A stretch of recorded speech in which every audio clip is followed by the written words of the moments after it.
the creator, now bowing to the created. Now I can stand bolder, my heart and mind are sober.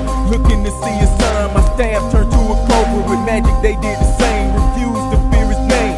Hearts remain hard till their firstborns were slain. The knowledge you have is vain. Chakras and kundalinis, Kabbalah, tree of life, witchcraft and genies, mystery school teaching. Of course it gotta be right, you know it all. Somebody gain eternal life. Were you there when he made the earth? When he formed man's bones, only used the dirt? Were you there when he made the planets? Please tell me how he did it if you understand it. Were you there when he made the heavens? And all their array rested on the seventh. All you have is speculation and theories. Gave us basic commands, we comprehend them clearly. What's the purpose of living? What's the purpose of dying? Who do you believe when everybody is lying? How do you wait fire? Count the sands of the seas. Tell me how many stars throughout the galaxy. Some things only God knows. If questions linger in your mind till your eyes close. But here's something you can understand. Fear Yah and his commands, the duty of man. While you still have a chance, fear Yah and his commands, the duty of man. While you still have a chance, fear Yah and his commands, the duty of man.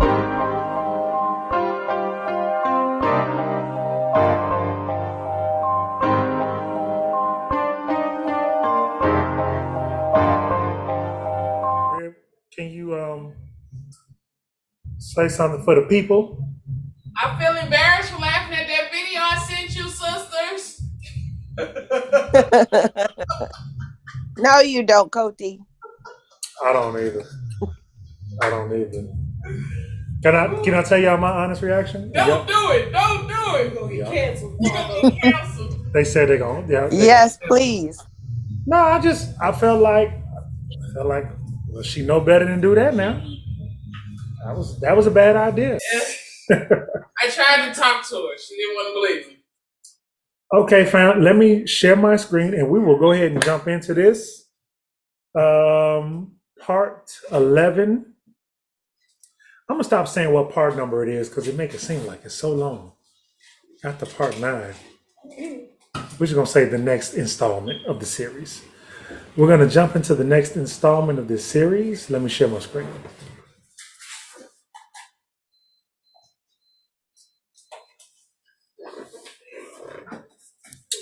Give me just 1 second to find what I'm looking for.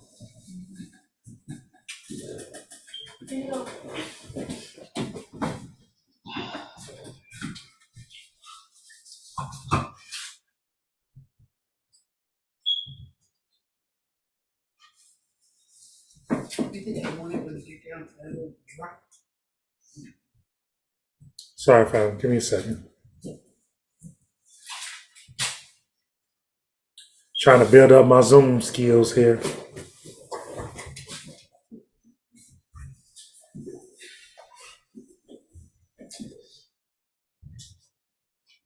At some point, I'll be able to do this effortlessly, make a smooth transition.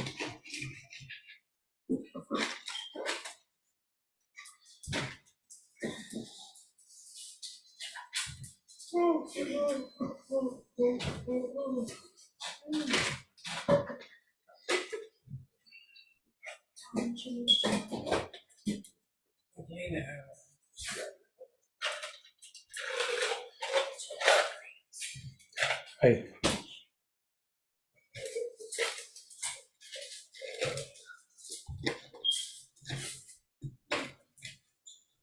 Okay, can you guys see my screen?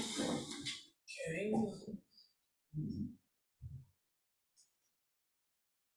All right.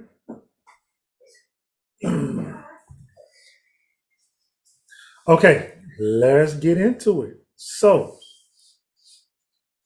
wait a minute. One more thing off my screen here.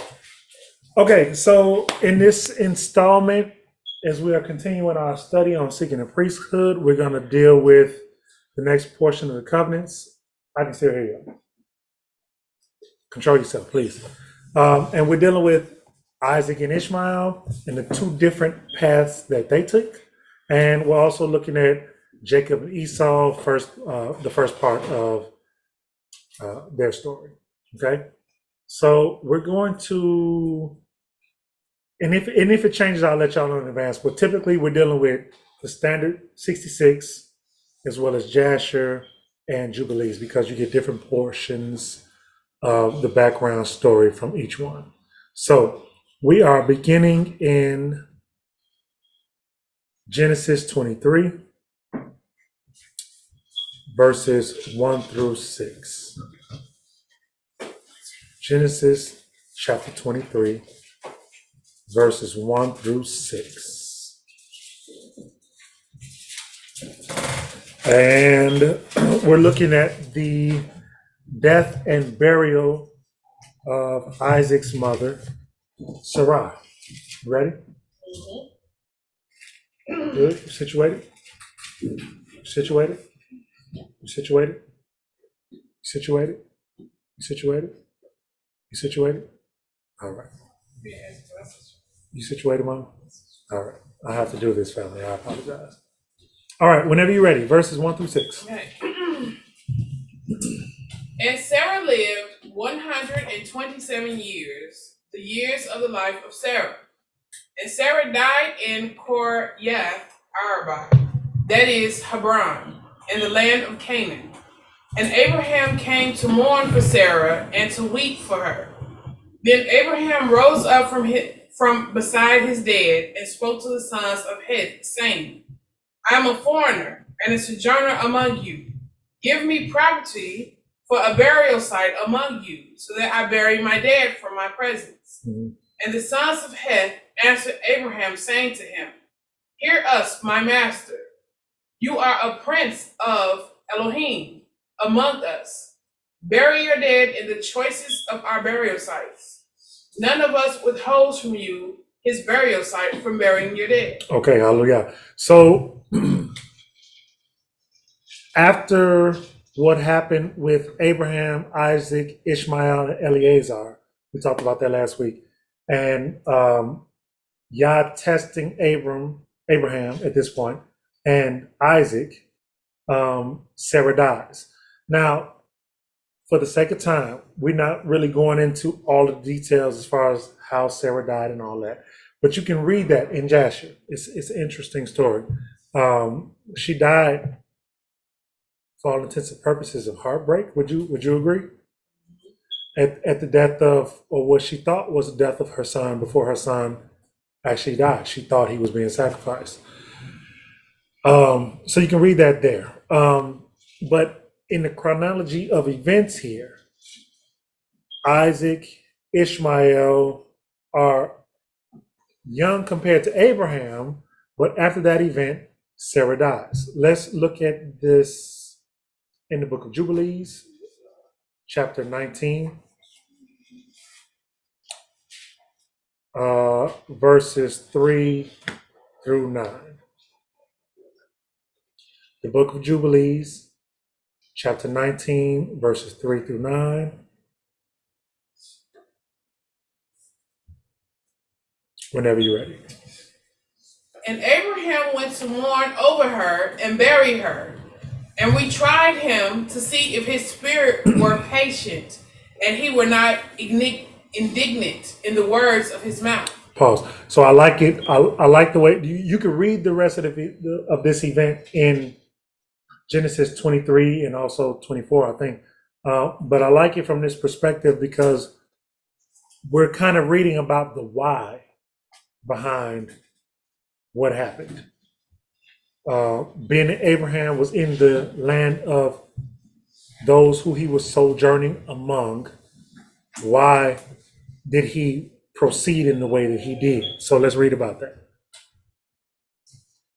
And he was found patient in this and was not disturbed. Mm-hmm.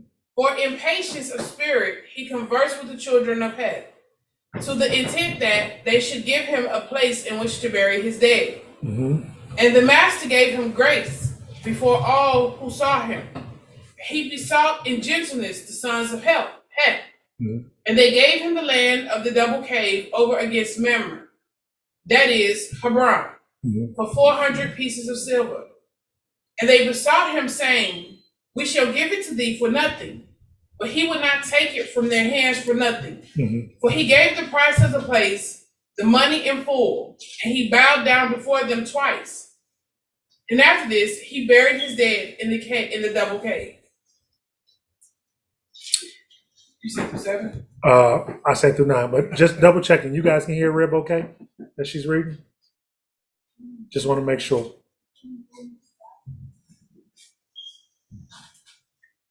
Okay, hallelujah. Yeah, through 9, please. Okay. And all the days of the life of Sarah were 127 years. That is 2 jubilees and 4 weeks and 1 year. These are the days of the years of the life of Sarah. This is the 10th trial wherewith Abraham was tried, and he was found faithful, patient in his spirit. And he said not a single word regarding the rumor in the land, how that Yahuah had said that he would give it to him and his seed after him. And he begged a place there to bury his dead. For he was found faithful and was recorded on the heavenly tablets as the friend of Yahuah. He was recorded on the heavenly tablets as a friend of Yahuah. So Dawid was a man after Yahuah's heart. Abram was recorded as being a friend of Yahuah. So verse 9 says, he said not a single word regarding the rumor in the land that how Yahuah said that he would give him that same land. And it says that he begged them, and for all intents and purposes, it's not saying that he was like groveling. What it's saying is that there was a negotiation between Abraham at this point and the sons of Heth for a burial place in a place that Abraham was promised would be his land. But he still had to deal with these people who were occupying this land and asked them for a place to bury his wife. And even though they were being gracious, Abraham didn't accept that they were willing to give it to him for nothing. As a matter of fact, he paid them double. And that's just how Abraham was. Abraham was like, it's not going to be said that you gave me. I want it to be known that Yahuah gave me any and all that I received, right?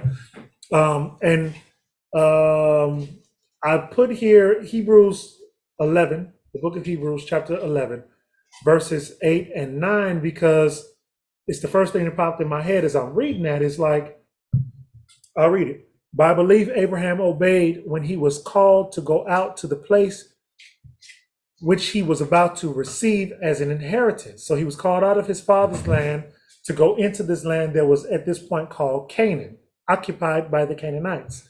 And he went out not knowing where he was going. By belief, he sojourned in the land that was promised to him as a stranger, dwelling in tents with Isaac and Jacob, the heirs with him of that same promise. So Hebrews is recounting that story, but telling it in a way that we are uplifted and look at Abraham's faith so that we can draw faith from his faith. Does that make sense? Right? So we look at how he moved, and then we can say, I understand the position I'm in, but I also understand the promises.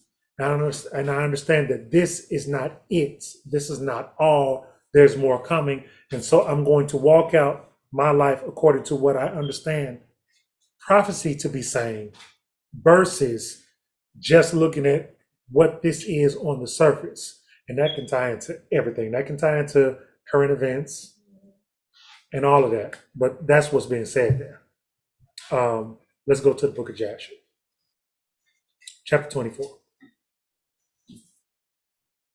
Starting at verse 12, and we're going to read through 19. The book of Jasher, chapter 24, 12 through 19. We're going to have to get y'all a 1611, Noah.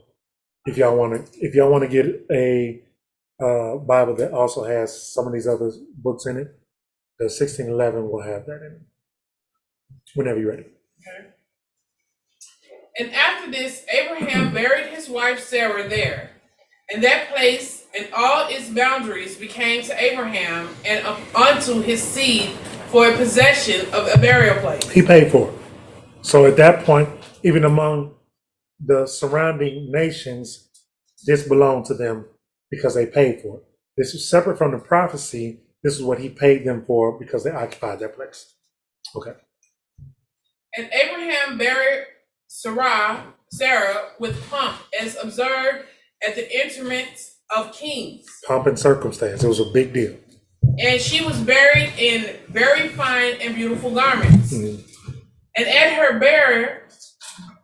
burial was Shem, his sons Eber and Abimelech, together with Anar, Ashcol, and Mamre, and all the grandees of the land followed her burial. So I thought that was interesting. Now, I don't know what buyer means, but basically at that same burial, you had Shem there, you had Shem's sons, Eber and Abimelech, and it also says all of their grandees, simply saying all their grandchildren.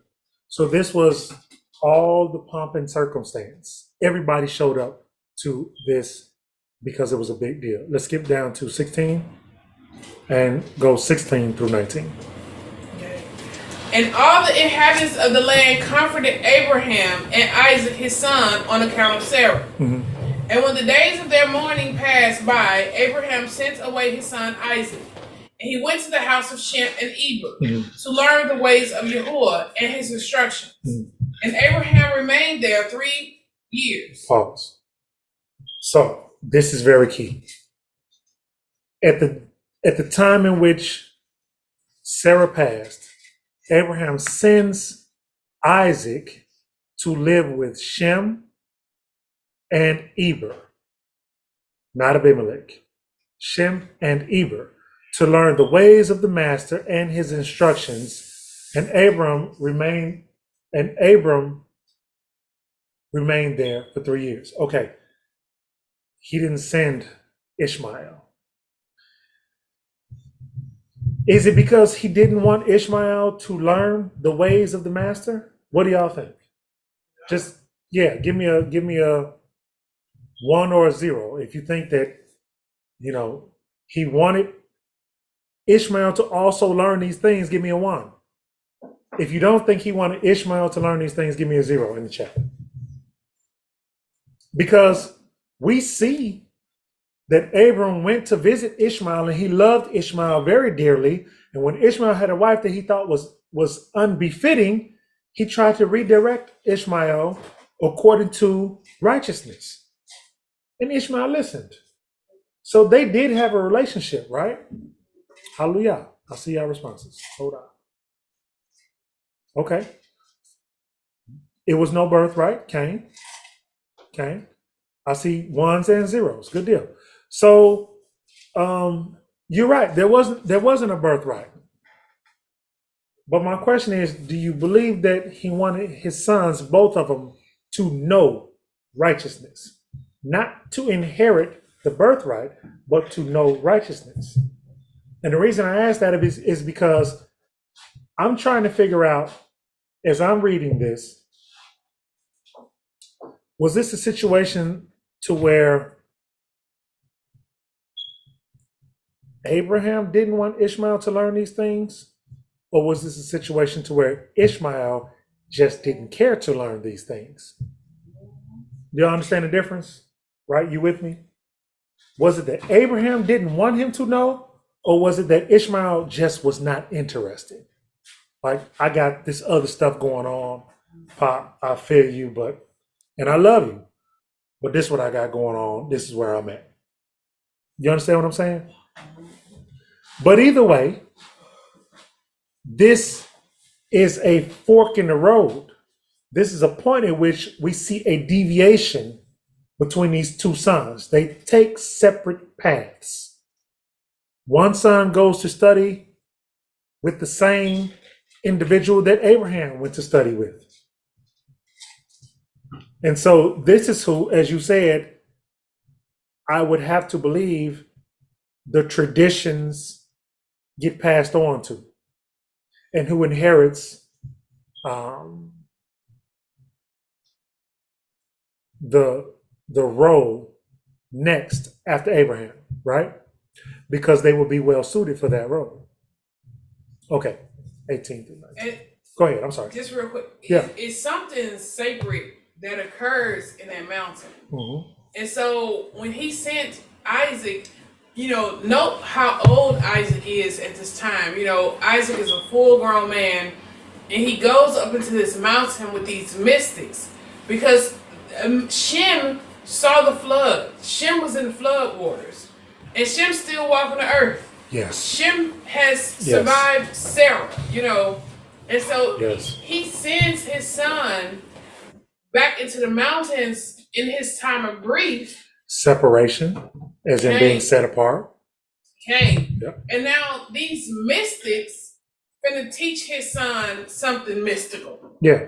And let me take you in a time where you can choose to, and this is not Ishmael's mother, remember this is Isaac's mother, in a time where you can make a choice whether to internalize this and spiral into a depression, or we can throw you in your time of grief into a time of study.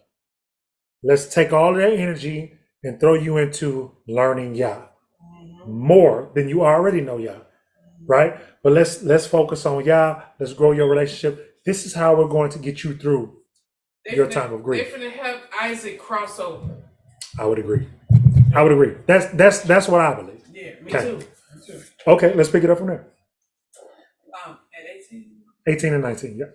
At that time, Abraham rose up with all of his servants, and they went and they returned homeward to Beersheba. Mm-hmm. And Abraham and all of his servants remained in Beersheba. Mm-hmm.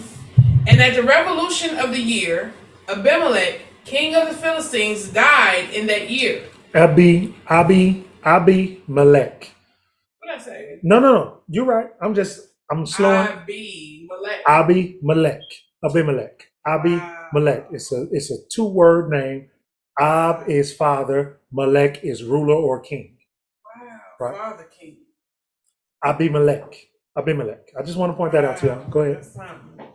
King of the Philistines died that year. He was 193 years old at his death. Mm-hmm. And Abraham went with his people to the land of the Philistines, and they comforted the whole household and all his servants. Mm-hmm. And he then turned and went home. Okay. Now, my question was, because I'm not going to tell you I have an answer.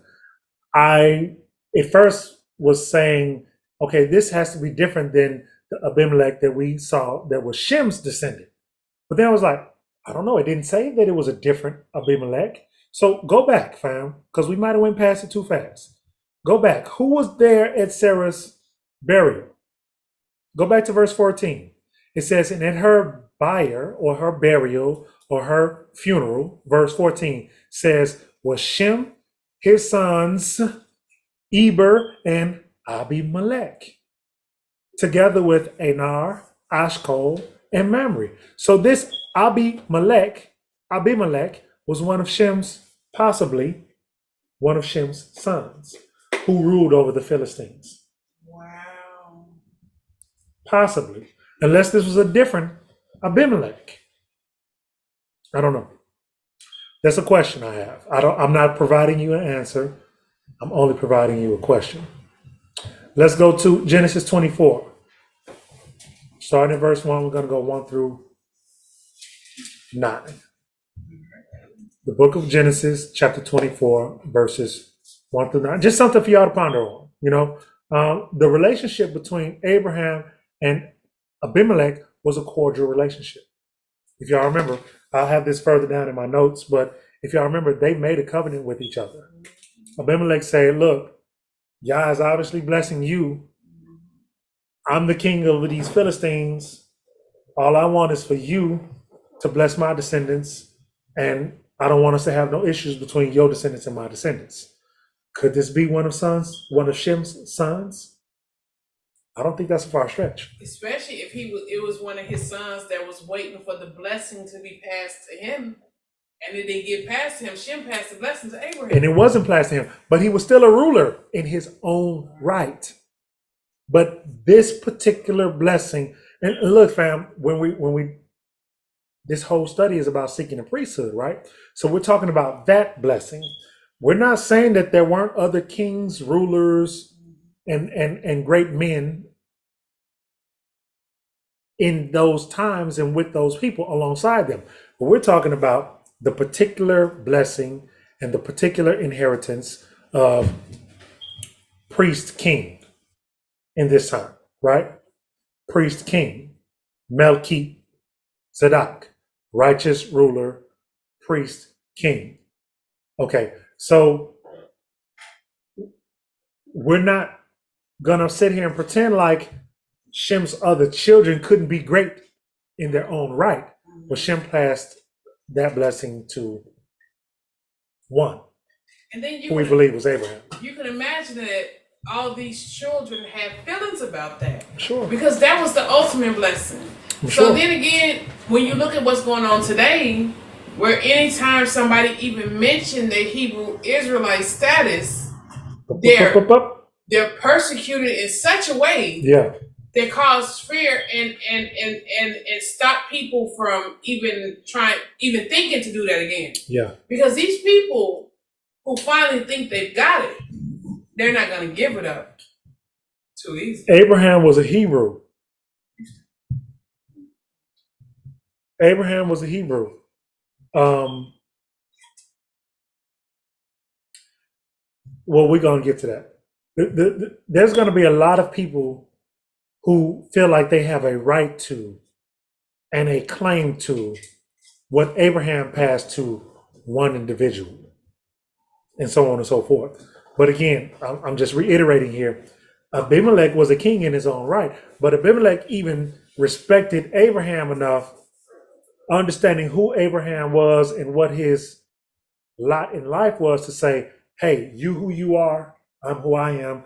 Let's make a treaty with each other and a covenant so that our children don't come against each other. I know who you are. You know who I am.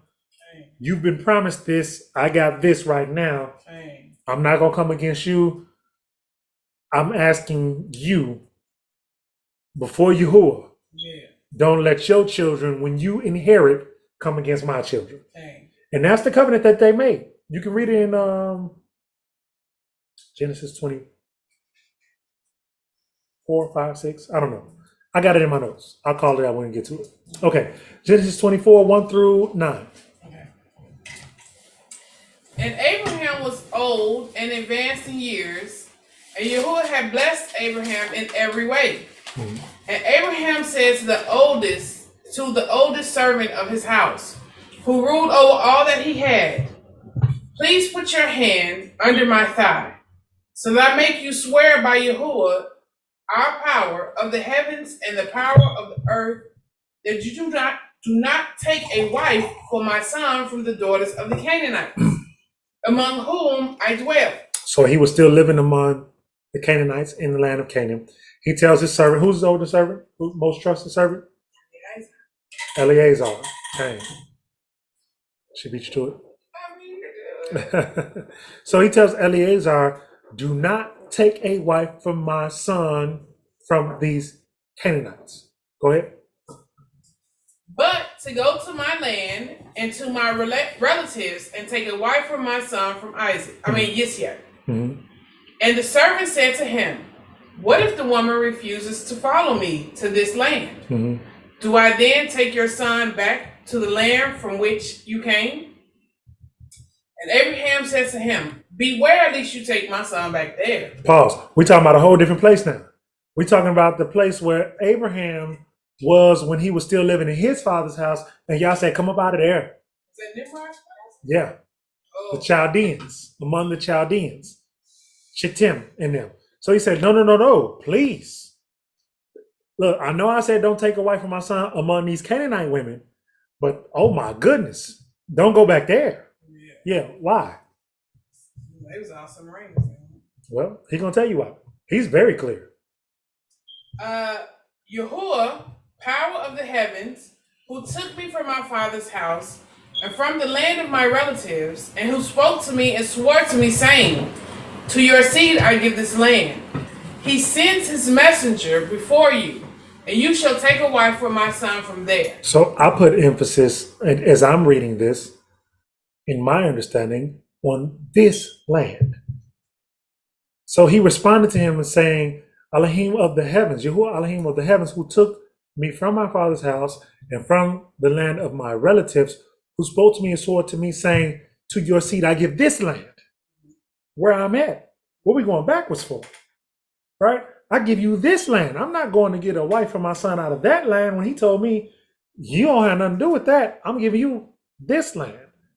But these people don't have nothing to do with this land that I'm giving you.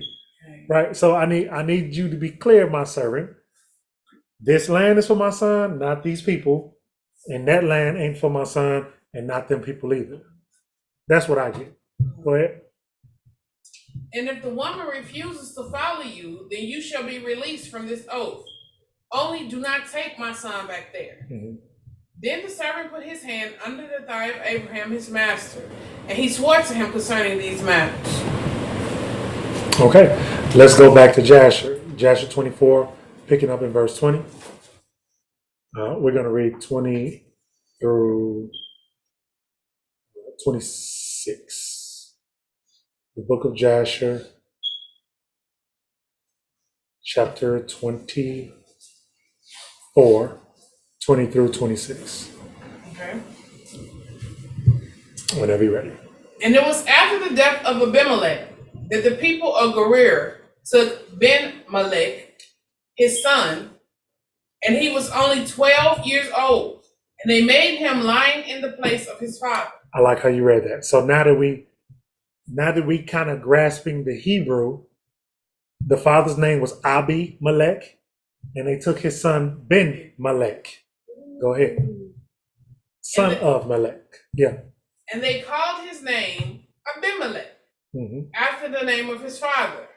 For thus was it their custom to do in Gerar. So that sounds to me a little bit more like a title. Father, ruler. Kind of like Caesar. Kind of like Caesar. Kind of like Pharaoh. We read about Pharaoh. Yeah. So Ben-Melech became Abimelech because Abi died. So of course you Abi. Now that Abi has passed away, now you are Abimelech. Okay. And Abimelech reigned instead of Abimelech, his father, and he sat upon his throne. And no, just real quick, in my notes, that was, as I was referring to the covenant with Abraham and Abimelech, it was Genesis, I said 2. That's not right. It was 25, I believe. 22 through 34. And if that's wrong, I'll correct it and when I post it on YouTube. Okay, go ahead. Okay. And Lot, the son of Haran, also died in those days, in the 39th year of the life of Isaac. And all the days that Lot lived were 140 years, and he died. So now we're back to Lot. Why is that important? Go ahead. And these are the children of Lot that were born to him by his daughters. The name of the firstborn was Moab, and the name of the second was Ben-Ammi. And the two sons of Lot went and took themselves wives from the land of Canaan. Oh, okay, that might be significant. Go ahead. And they bare children of them. And the children of Moab were Ed, Maon, Tarsus, and Canville, 4 sons. These are fathers to the children of Moab unto this day. Okay. And all the families of the children of Lot went to dwell wherever they should light upon, for they were fruitful and increased abundantly. Okay. I mean, they had a lot of children, right? Right. Okay, just making sure. And they went and they built themselves cities in the land where they dwelt. And they called the names of the cities which they built after their own names. So like Moab. So like the land of Moab, which is just outside of Jerusalem or Israel, is named after this individual who was a son of Lot. Why is that significant? Well, it says that they increased abundantly after they took those Canaanitish women They increased abundantly, and they were surrounding these same areas where Abraham was prophesied to. These lands will be his land. But when he was looking for a son for his, when he was looking for a wife for his son, he told the servant, not of these Canaanitish. Well, do y'all remember when Lot and his daughters had these children, Ben-Ami and Moab? Do y'all remember the prophecy concerning any of their descendants, Ben-Ami and Moab? What you remember? I mean, I said they gonna die because they strange seed. Wiping them out. Wiping them out. So that, in my mind, makes sense to me as to why Abraham would be absolutely not. Do not take, I don't even want it to be a chance that my son, the one who I expect to inherit these promises, these covenants, we don't even want to take a chance that his wife is of that seed, because that seed is prophesied to be extinct at some point in time. Go ahead. I know, like, I've had some people read this and say that they believe that the Most High was cruel in his judgment on these people. Really? Yeah. Okay. Because, I mean, we're humans, so we're not trained it's not in us to look at things as far as like DNA. Okay. And so if you look at the DNA of these beings, they started off a father and daughter gene.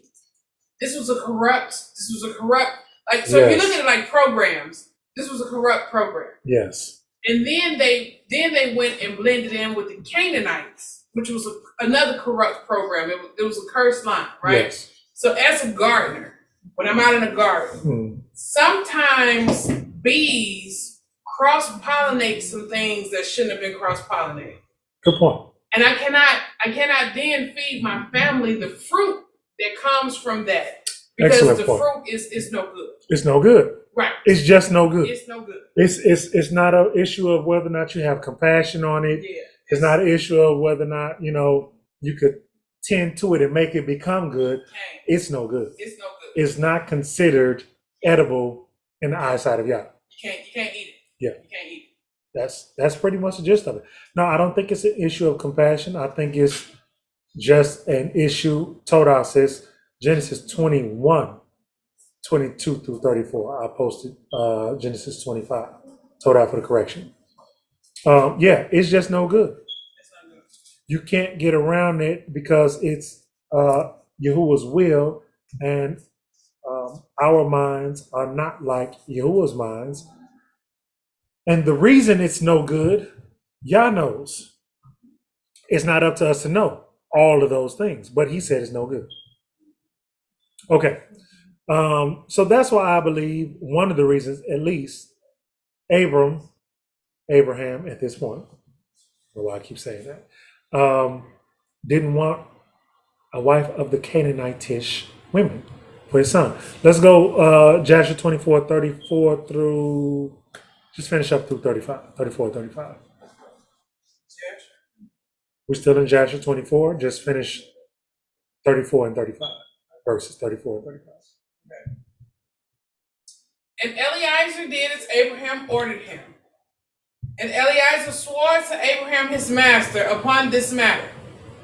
And Eliezer rose up and took 10 camels of the camels of his master, and 10 men from his master's servants with him. And they rose up and they went to Haran, the city of Abraham and Nahor, in order to fetch a wife for Isaac, the son of Abraham.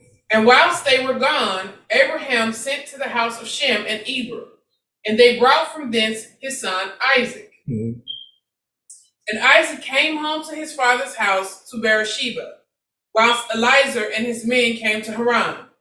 And they stopped in the city by the watering place, and he made his camels to kneel down by the water, and they remained there. Okay, hallelujah. So now he sent Isaac away to study under Shem and Eber, and at this point, he's bringing him back home.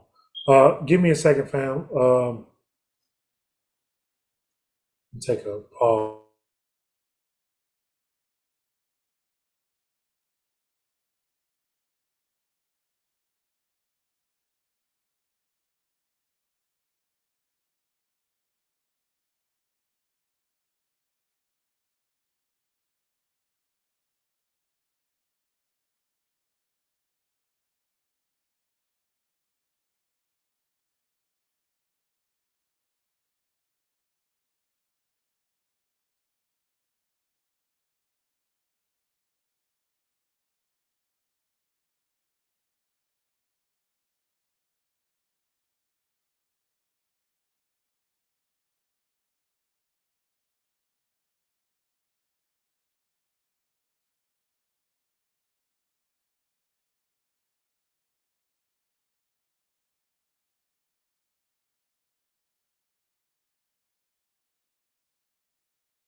Okay, fam, I'm back. Told I apologize for that.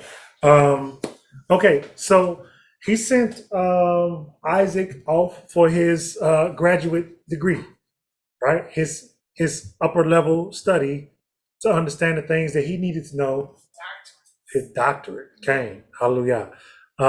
Let's pick up, go back to Genesis 24, 11 through 16. The book of Genesis, chapter 24, verses 11 through 16, whenever you're ready. And he made his camels to kneel down outside the city by a fountain of water at the evening time. So this is Eleazar. He's there. We're picking that story up after he's got to the watering hole, and he's in search of this wife for Isaac. Go ahead. The time when women go out to draw water. Mm-hmm. And he said, Yahuah, power of my master Abraham, please cause her to meet me this day, and show loving commitment to my master Abraham. Mm-hmm. See, I am standing right here by the fountain of water, and the daughters of the men of the city are coming out to draw water. Now, I thought this was beautiful because we see Eleazar, who is Abram's most trusted servant, given to him by who? Y'all remember? Nimrod. This is his servant that was given to him by Nimrod, and this is his most trusted servant, and he is praying that Yahuah make it clear on behalf of his master who is the woman that should be appointed to his son Isaac. Abraham told him right before he left, he said, look, don't worry about it. Yahuah is sending his messenger before you. It's going to be clear. And if it's not, come on back. You're released from whatever promises you made to me. But I'm telling you, that's what Abraham is saying. I'm telling you, Yahuah is sending his messenger out because this is of Yah. And he is not going to let you come back without this thing being accomplished in the way that he wants it to be accomplished. And that's what I think we're going to see happen. Go ahead.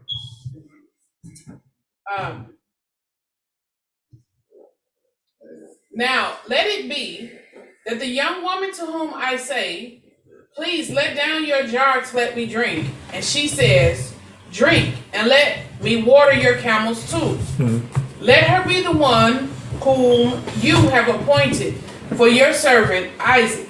And let me know by this that you have shown loving commitment to my master. Mm-hmm.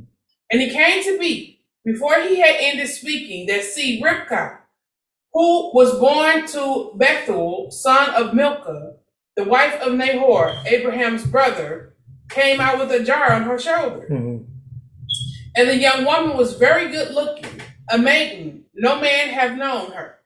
Mm-hmm. And she went down to the fountain and filled her jar and came up. Okay, a couple quick things. So the young lady who came out, whose name was Rivkah, was born to Bethuel, who was the son of Milcah. These names should sound familiar to y'all. This was the wife of Nahor, who was Abraham's brother. This is the brother that still survived.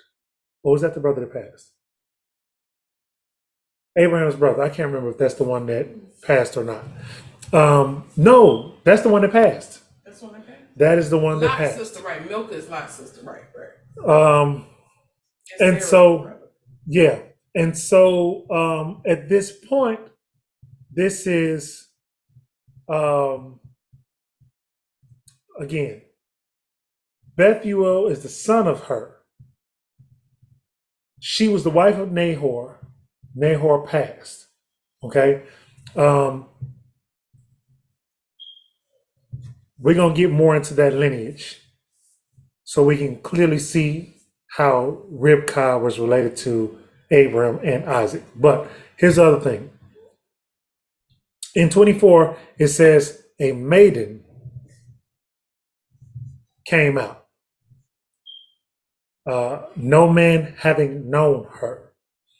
Depending on what translation of the Bible you're reading, KJV scriptures, your KJV probably says a virgin.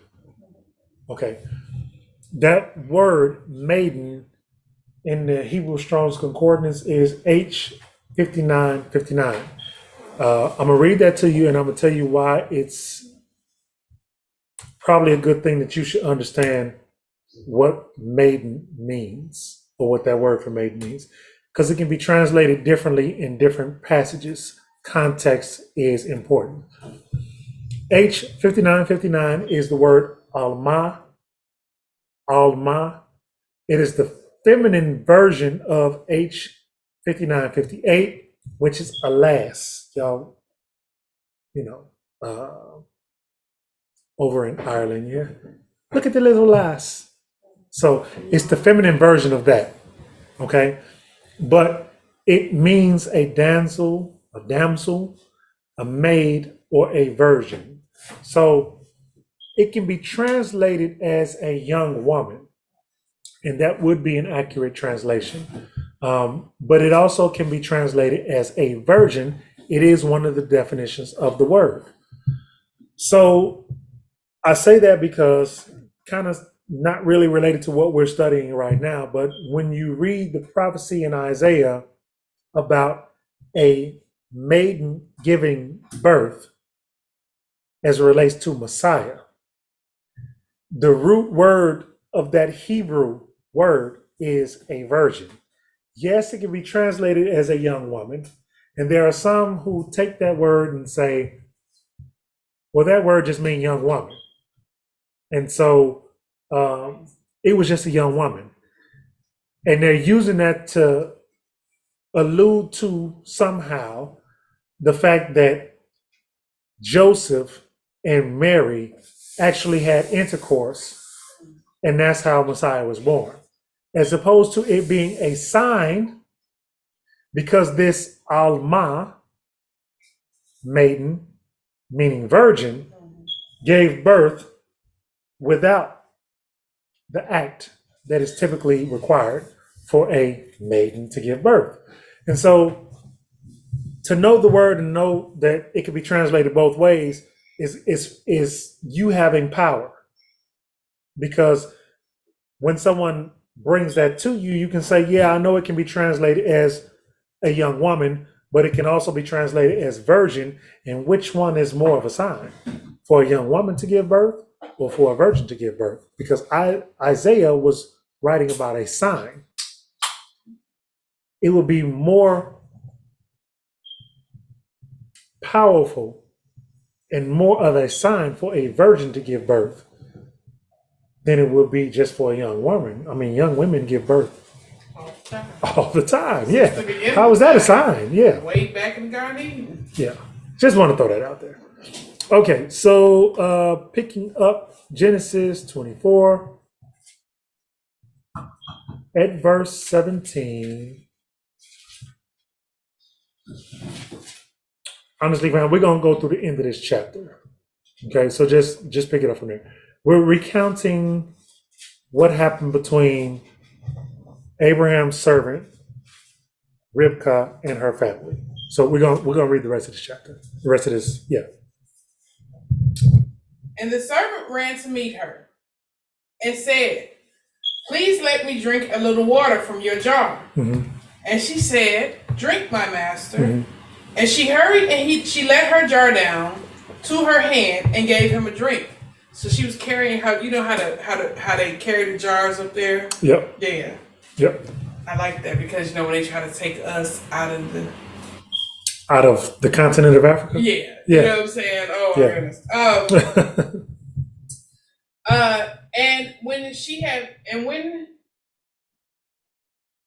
he drank, okay. And when she had finished giving him a drink, she said, let me draw water for your camels too, until they have finished drinking. Now pause for a second. This seems very similar to me in how Abraham assessed Ishmael's first wife, right? His first wife, Ishmael looked at his first wife and said, she's no good. Why? Because Abraham asked for water or something. She was uncouth. Those were the details, but she was uncouth. She was like, she didn't have any thoughts for anybody other than herself. This stranger came up looking for Ishmael, and she was like, he ain't here. Bye. You know what I'm saying? His second wife, she was like, yeah, he's not here, but what can I do for you? You want to water your horse? can I feed you? Can I give you water? You know, what can I pass a message to him for you when he returns? She was a lady. Yeah. You know what I mean? And so him praying for that as a sign, his servant, I thought was really cool. And he didn't pray for something, you know, grandiose or anything like that. It was very simple to say, if I can ask for a sign from Abba Yah, when I ask a young lady for water for myself, the one who says, yeah, here's some water for you, but also here's some water for your camel? Yeah, camels. Yeah, for your camels as well. Let me recognize that that's the one. She had the makings of the Proverbs 31 woman.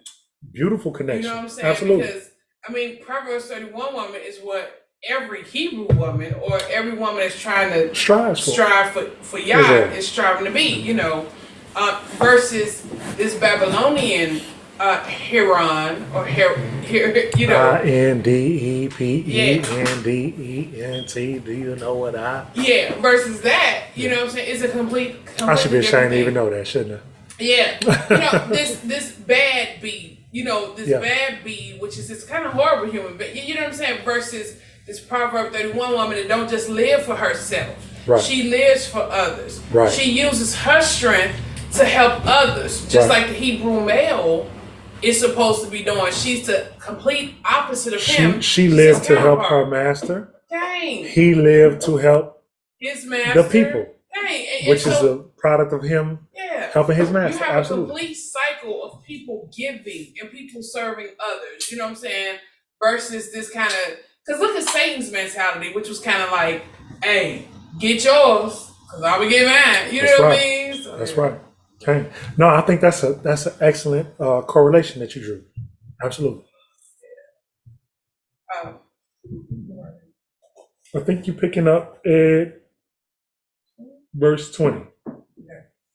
Thank you, sir. And she hurried and emptied her jar into the trough, ran back to the fountain to draw water, and drew for all his camels. And watching her, no, just real quick. Okay. That's work. Yeah, that's work. That was work. He came with a group of people. 10 camels. So she came and gave him water, and it says she ran.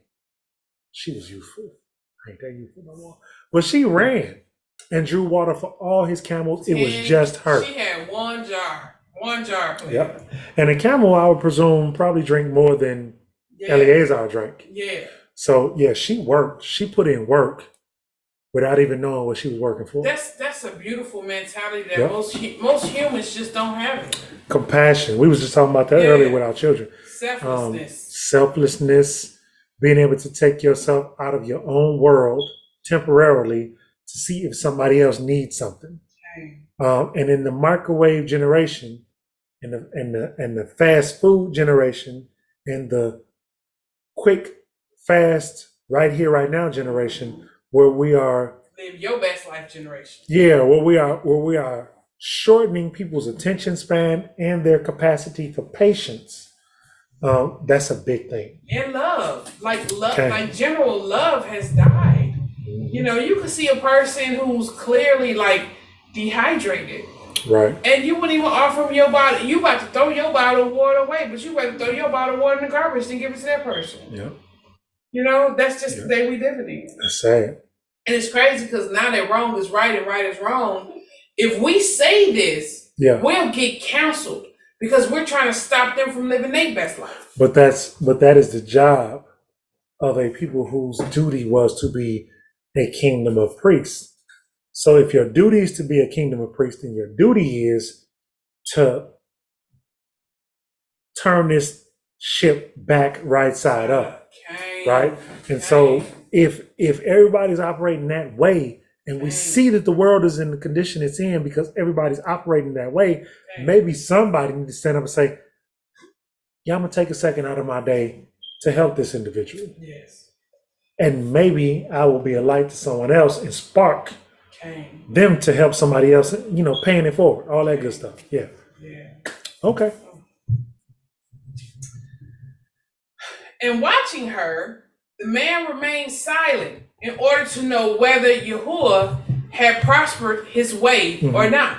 And it came to be, when the camels had finished drinking, that the man took a golden nose ring weighing half a shekel and 2 bracelets for her wrists weighing 10 shekels of gold. Somebody was paid. Oh, yeah. That's a big deal right there. Man, that's a huge deal. And said, "Whose daughter are you? Please inform me. Who your kinfolk? Is there room in your father's house for me, for us to spend the night?" And she said to him, "I am the daughter of Bethuel, Milcah's son, whom she bore to Nahor." And she said to him, "We have both straw and fodder, enough, and room to spend the night." And the man bowed down his head and worshiped Yahuah. And he said, "Blessed be Yahuah, power of my master Abraham, who has not forsaken his loving commitment and his truth toward my master. As for me, being on the way, Yahuah led me to the house of my master's brother." Now he blessing Yah on behalf of his master, not even on behalf of himself. Like this is a beautiful concept. I don't even think, like, where's the parallel to that even in this society today, where this brother loved his master so much that he blessing Yah, that Yah is blessing his master, who is another man. You know what I'm saying? Like, man, Yah showed blessing his household. Bless Yah. Let me bless Yah and thank Yah that he's blessing his household. How selfless is that? Eliezer was a very special individual. He was a servant, but he was a special individual. And we're going to see what his seed after him will continue to serve the house of Abraham. I believe that to be true. You know, that's a theory. That's a theory. But I believe that to be true. But I'm 100%. telling you, that's What'd you say? Another conversation? Man, another conversation. Okay. All right.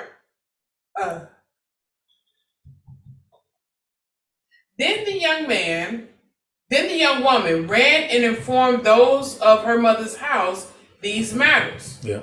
And Rivkah had a brother whose name was Laban. Y'all remember Laban.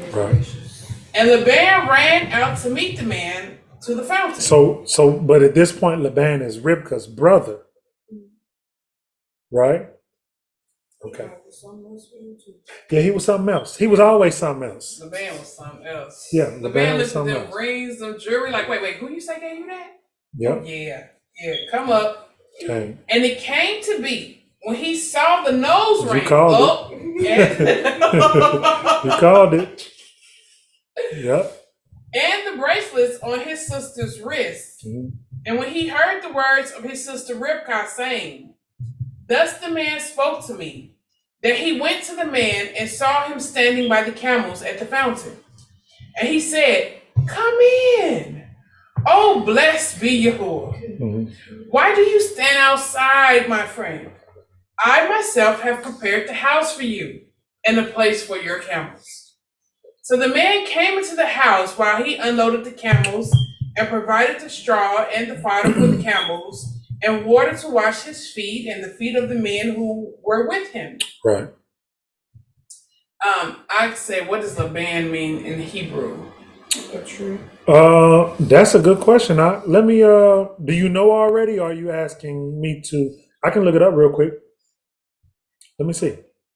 What chapter and verse was that real quick? That was 29. Chapter 24, 29. Chapter 24. Y'all see what I'm doing? I'm still sharing my screen, right?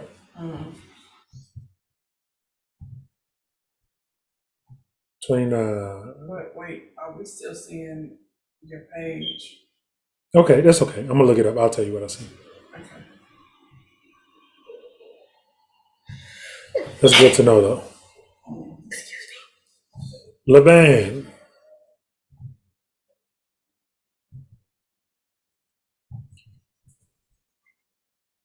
Give me a second, fam. I'm gonna post it for you. Because since I don't know already, I'm gonna go a little bit deeper. So that's the first thing I came up with. H3837, the same as H3836, Laban, a Mesopotamian, also a place in the desert. But that don't really give us much, right? So I like your question. So let me look at 3836 and see what that refers us to.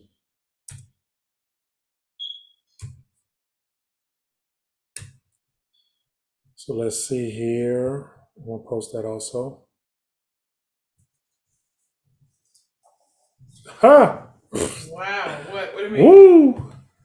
Did you already know that Ak, before you asked that question? Did you already know that? No, Wow. you good, Ak. Wow. So Laban means white. Wow. Means white. Wow. No, but we have to in our critical thinking, we have to deal with the fact that it don't mean white in the way that we think white to mean now. Right. But let me look at something else real quick because I see H. 3837 too. No. Real quick. That was H3836, H3837. I see another.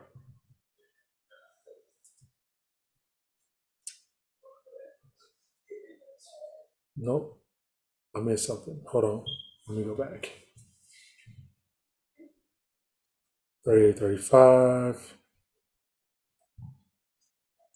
Primitive root to be or become white, also as a denominative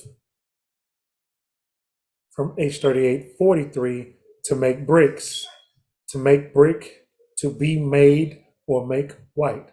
So let's see H3843. Let's run this down a little bit deeper. We're going to look at it together. H3843.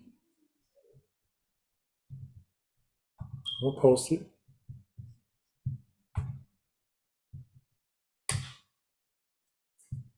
From H3835, a brick from the whiteness of the clay.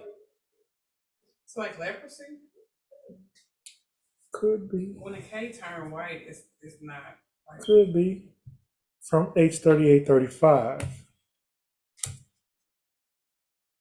He was Mesopotamian, technically. Yeah, he lived in Mesopotamia. Talking about Abraham.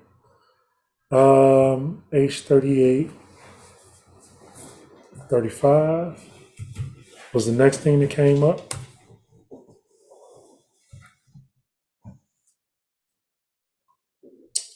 And that gives us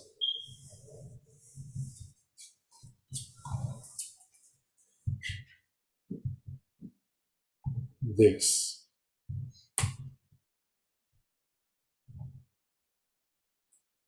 Which takes us back to where we started.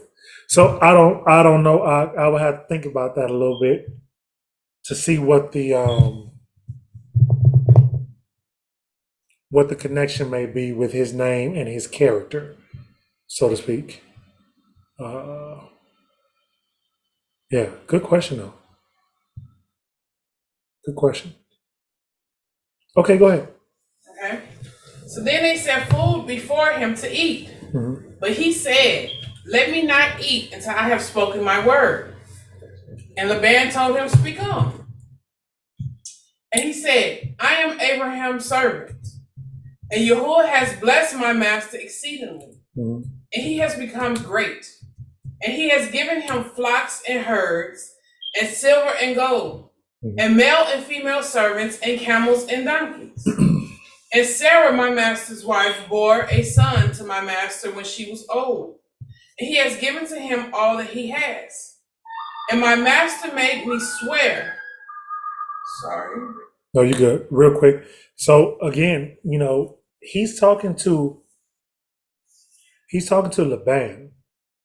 Laban's father, Nahor, is no longer with them. Laban is the man of his house. His mother is still alive, but Laban is the oldest brother in that house. Abraham's servant is negotiating this bride price, so to speak, with Laban, With Laban. right? And so he's telling him, he's recounting all the things that happened, but he's also throwing in there for Laban's understanding. Sarah, my master's wife, bore a son to my master when she was old, and he, Abraham, has given to him all that he has. Abraham is known by everybody at this point to be a very wealthy man. And so for Laban's understanding, he just told Laban, if you allow your sister to be with Isaac, I'm telling you that Isaac has willed to him all of his inheritance. So Laban mind just change. Change. Add it up. Okay. This is key for Laban. I'll put that in my notes. Yeah, this is, I believe, knowing Laban's character from what we know about Laban dealing with his daughter. Now we're dealing with Laban's sister, but later on we're going to be dealing with Laban's daughter, right? I'm not going to go into detail. If you know, you know. This is kind of Laban's character, right? Okay, go ahead. And my master made me swear, saying, do not take a wife for my son from the daughters of the Canaanites, in whose land I dwell, but go to my father's house and to my relatives and take a wife for my son. And I said to my master, what if the woman does not follow me? But he said to me, Yahuah, before whom I walk, sends his messenger with you and shall prosper your way. Hallelujah. And you shall take a wife for my son from my relatives and from my father's house. Then when you go to my relatives, you are to be released from this oath. And if they do not give her to you, then you are released from my oath. And this day I came to the fountain and I said, Yahuah, power of my master Abraham, please, if you are prospering the way in which I am going, see, I am standing by the fountain of water. And when the young woman comes out to draw water, and I say to her, please give me a little water from your jar to drink, and she says to me, drink, and let me draw for you, your camels too. Let her be the woman whom Yahuah has appointed for my master's son. I had not yet ended speaking in my heart. Then see, Rivkah was coming out with her jar on her shoulder, and she went down to the fountain and drew water. And I said to her, please, let me drink. And she hurried and let her jar down from her shoulder and said, drink, and let me water your camels too. So I drank. And she watered the camels too. And I asked her and I said, whose daughter are you? And she said, the daughter of Bethuel, Nahor's son, whom Milcah bore to him. Then I put the nose ring on her nose and the bracelets on her wrists. And I bowed my head and I worshiped Yahuah. And I blessed Yahuah, power of my master Abraham, who had led me in the true way to take his daughter of my master's brother for his son. Pause for a second. So Okoti posted in the room with their father being dead or deceased, wasn't Laban acting in his stead? And I say yes, absolutely, 100%. There's something else here. There's some other correlations here. If you've read through your scriptures, that should be clicking for you. This is a process in the marriage, whereas the servant of Abraham at this time, has been sent to knock at the door of the bride. Lo, I stand at the door and knock. Right? She is now being given an opportunity, and this is how the marriage contract worked in our custom, right?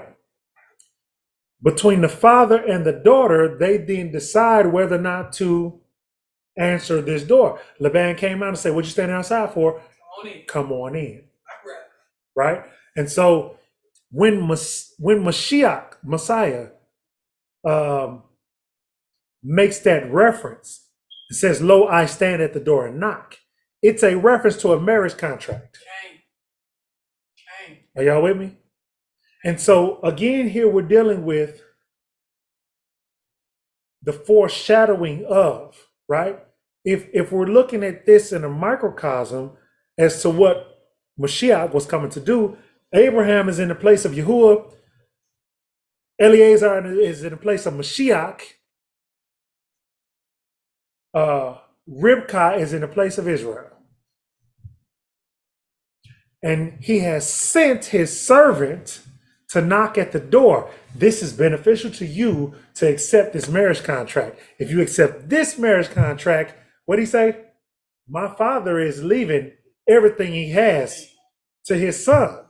If you accept this marriage contract, you will be a part of this inheritance. You really want this.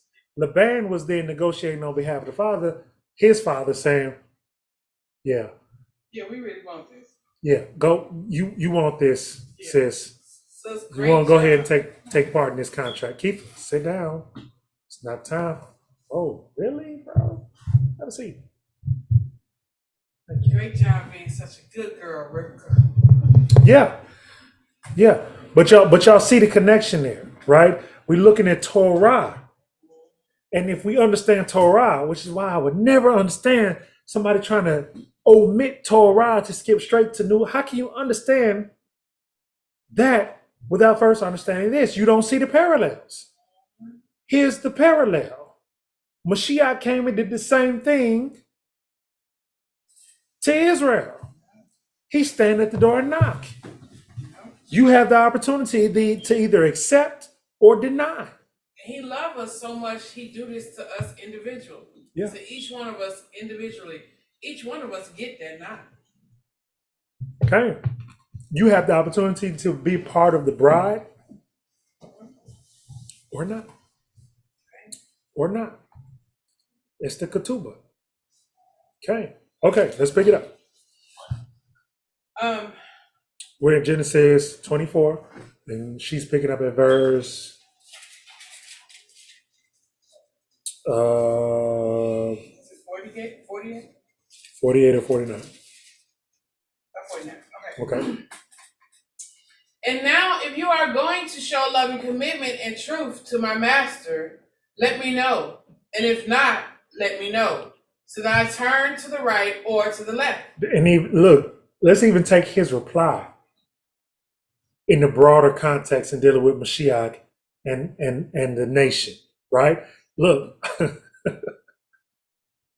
it's beautiful. Like, are you going to show loving commitment to my master, Abba Yah? We're looking at Mashiach at this point. Are you going to show loving commitment? Let me know now, so I know whether or not to turn to the right or to the left. Because, I mean, ain't no sweat off my back. I told him I was going to come and try to tend to this plant, shrub, tree, vine. Don't let it go yet. Let me go try to tend to it. And here I am trying to tend to it. Are you going to allow me to tend? Or are you telling me, no, I don't want no tending. I got this on my own. Okay, go ahead. And Laban answered Bethuel too and said, the matter comes from Yahuah. You are not able to speak to you either evil or good. Yeah, this matter comes from Yahuah. Laban was smart. Yeah, and Bethel jumped on that too. Like, whoa, brother. We are not able to speak to you good or evil. Now, we might, you still talking about taking my sister. So I'm conflicted. But, This getting ready to show you the personality of Rivka, what they say next. Yeah. They Absolutely. say, see, Rivka is before you. Take her and go, and let her be your master's son's wife, as Yahuah has spoken. Because I'm not going to speak against Yahuah. Yeah. Go ahead. And it came to be, when Abraham's servant heard their words, that he bowed himself toward the earth before Yahuah. Mm-hmm. And the servant brought out ornaments of silver and ornaments of gold and garments and gave them to Rivka. Okay. He also gave costly gifts to her brother and her mother. We're talking about a bride price. He gave ornaments of gold and silver to Rivkah, and he also brought out from Abraham enough to also give what he needed to give 10 to camels full of stuff. 10 camels full of stuff. Yeah. Man. And so he gave to her brother and her mother as well. Go ahead. Okay. That's the bride price. And he and the men who were with him ate and drank and spent the night. Mm-hmm. When they arose in the morning, he said, "Let me go to my master." Mm-hmm. But her brother and her mother said, "Let the young woman stay with us a few days, Oh, at Laban. least 10. Oh, Laban. There go Laban in his wily coyote ways. Go ahead. Let us stay for 10 days, brother. Then you can go." And he said to them, "Man, don't delay me. Yeah. Since Yahuah has prospered my way, let me go that I might go to my master." If only Jacob had took note from Eleazar. Right, man. But then we would have been 12 tribes. But go ahead. But Eleazar was special. He was bad. That brother was elite force, secret service. Yeah. Okay. Ranger, Navy SEAL, Man, all that. I had blessed him with Abraham with him in his youth. Yep. Because remember, it was him that got him out of Babylon before the coup fell. You know. Eleazar was still youth at that point. Yeah. And Abraham, they grew up together. You know. Yeah. So he was there.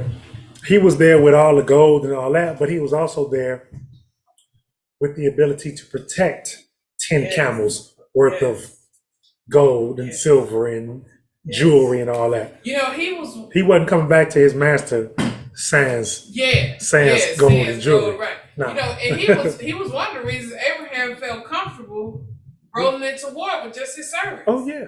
You know? Oh yeah. Eleazar was one of them. Yep. He was a servant class. And so what I'm not gonna go deep into that, but what Red was alluding to is it looks like it's very possible that there was a servant class from Eleazar that walked parallel to the rulership class even before there was a Judah, and served the rulership class in the capacity of guidance, counsel, protection, Loyalty. very loyal, protector. Yep.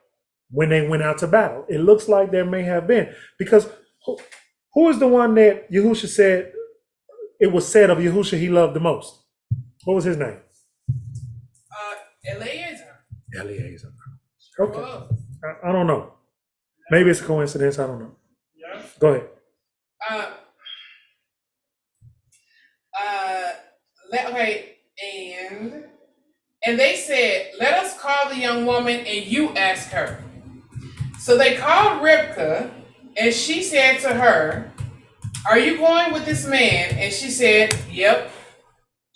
So they let go Rivkah, their sister, and her nurse, and Abraham's servant and his men. Mm-hmm. And they blessed Rivkah and said to her, "Let our sister become the mother of thousands, of tens thousands, and let your seed possess the gates of those who hate them." That's powerful, because now we got even her family blessing this union with the blessing that is prophetic. Hallelujah. And Rivkah and her young women arose, and they rode on the camels and followed the men. Mm-hmm. So the servants took Rivkah, and they left. And Isaac came from the way of Beer, Lahu, Ra'u, for he dwelt in the south. And Isaac went out to meditate in the field in the evening. And he lifted his eyes, and he looked, and he saw the camels coming. And Rivkah lifted her eyes, and when she saw Isaac, she dismounted from her camels. No, Rib gonna enjoy this. Go ahead. I love this story. It's one of my favorite stories. Go ahead. And she said to the servants, "Who is that man walking in the field?" Is that how she said it? That's how she said it. That's how she said it. Okay. "Who is that man walking in the field to meet us?" Uh-huh. And the servant said, "Why, that's my master." Uh-huh. And then she took her veil and covered her eyes and said, "You don't say." Young Master Isaac, Esquire. Mm-hmm. Uh-huh. And the servant told Isaac all the matters he had done. And Isaac looked at Rivkah and said, "All right now." And he brought her into his mother Sarah's tent. Mm-hmm. And he took Rivkah. Mm-hmm. And she became his wife. And he loved her. Thus, Isaac was comforted over his mother's death. Okay, hallelujah. So, Excuse me, I just want to say, go ahead, romantic. they bundled that last paragraph up, but I've really been thinking about turning that last paragraph into a book. So here, you're right. There are some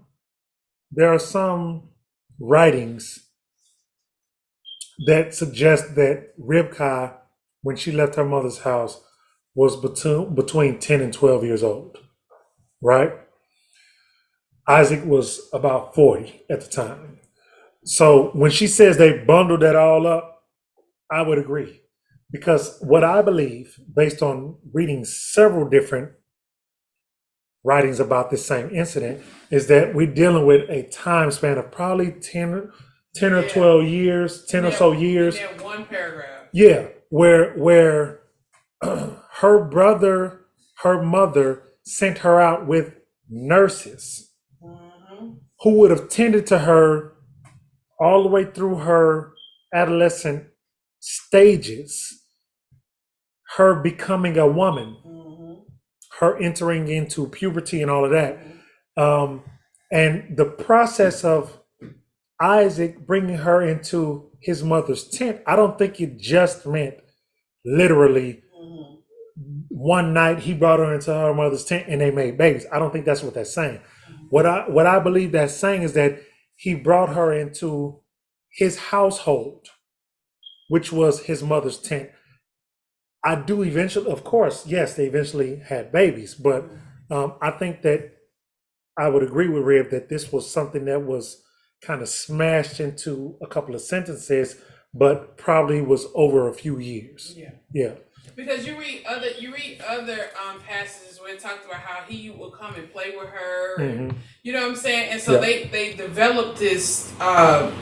They developed a relationship. Like he was like her best friend. Yeah. You know, her nurses continue to do the things that nurses do, like teach her how to be a woman or whatever. But it's just back in those times. Sometimes that would happen in the future husband's house. Yes. You know, so the future husband can have we're dealing with arranged marriages. I know some people look bad or down upon that. But I mean, there was a thing that we did. And I really don't have an issue with it. The fact that she was identified as a young age to be a good potential wife for Isaac, I don't have a problem with. I believe that she would have been allowed to grow into a young adult at the very least before they ever consummated that relationship. Just because I think that's righteous. Yeah. Right? I think anything else would be unrighteous, so I'm not even entertaining that. I think her nurses would have had a say. I believe so. Absolutely. Yeah. Absolutely. Yeah. Absolutely. I'm not entertaining that. I think her nurses would have definitely had a say, and Cain, I would agree. Probably Abraham would have had to say, like, when she's ready to become a mother. You know what I mean? Yeah. There's certain things that a young woman has to, and I'm speaking like you ain't here and y'all ain't there. Y'all know, a young woman have to overcome certain things before she's not only physically but mentally and emotionally. Ready to be a mother. And so I don't think that Abba Yah favors his sons more than his daughters. And so I don't think that his daughters would be put in a position in a righteous sense that they would have to endure something that they weren't ready to endure. Yeah. So let's look at Abraham's other children. Look at Abraham's other children. Let's go to 1 Jubilee 9 and 11. Just that one verse. Jubilees chapter 19. I apologize. Jubilees 19, verse 11. You good? Jubilees 19. Chapter 19, verse 11. Okay. And Abraham took for himself a third wife. Uh-huh. Her name was Keturah, from among the daughters of his household servants, for Hagar had died before Sarah. And she bare him 6 sons, Zimran, and Jokshan, and Medan, and Midian, and Ishbak, and Shu, in the 2 weeks of years. Okay, 2 weeks of years, 14 years. 2 weeks of years. If we want to learn how to count prophetically, as we read and stuff, 2 weeks of years is 14 years. A week is 7. Okay, so here's the key in that. He took Keturah from among the daughters of his household servants. Hagar, Ishmael's mother, had passed. Sarah had passed. Hagar passed before Sarah, according to what we read here in Jubilees. Let's go to Jasher 25, picking up verse 1. The book of Jasher, chapter 25. We're going to read 1 through 13. Well, we'll pause at 13. Pick it up from there, whenever you're ready. And it was at the time that Abraham again took a wife in his old age. Her name was Keturah, from the land of Canaan. Pause. So the reason I wanted to give you that same incident from Jubilees is because in Jubilees it tells you that she was of the daughters of his household. So yes, he took a wife that was a Canaanite, but among his servants, those who lived like him, agreed with his teachings, and were raised in the ways of Yah, yes, she was a Canaanite, but she was among his servants. That's a little bit different. So when Abraham said, don't take a Canaanitish woman for my son, well, Abraham already know who the covenant between him and Yahuah is being passed to from his sons, and he finna see who the covenant is being passed to from his son's sons. So when he remarries in his old age, it's not an issue of, I'm worried about where this covenant, no, he got that squared away.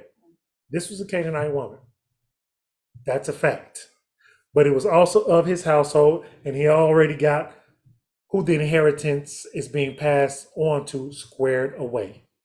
So what is the probability? So Noah, we know the Canaanite curse go back to Noah. So Noah cursed Canaan, the son of his son Ham. So what was wrong with that program? What was wrong with that DNA? The theory is, there's some theories, that when Ham uncovered Noah's nakedness and his drunkenness, that he actually did something strange, like slept with his mother. That's a theory. Right? That's one of the theories. And from that union, Canaan was born. Now, if that's true, we know if I'm a gardener and I'm looking at my garden, that DNA is corrupt. Because that's a DNA from mother and son. You know what I'm saying? So it's like, why Abiyah said that all Canaan had to go. That's a corrupt program, right? So Abraham has taken a daughter from Canaan. Here's the deal, though, when looking at that. Now, DNA is one thing. Practices and beliefs is another. We read in Torah, and this is after Abraham, when Moses is given Torah to pass to the 12 tribes. This is a governmental system. The Torah, the instructions, is a governmental system. How to govern among the body of Israel. Moses says, the words of Yah are, if you're going to take one from over here and one from over there, her head must be shorn. There's a time period where she has the ability to decide if she's going to go back with her people or if she wants to remain with you. So this is what comes to mind for me with Abraham taking this Canaanitish woman for his wife. We're dealing with someone that was raised in Abraham's house, who it looks like to me has decided she is in agreement with the ways of Yahuah and has married then Abraham.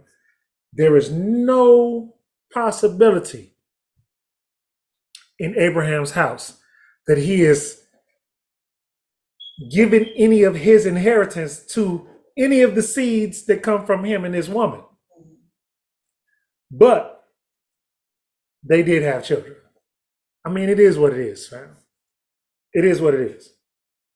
I don't.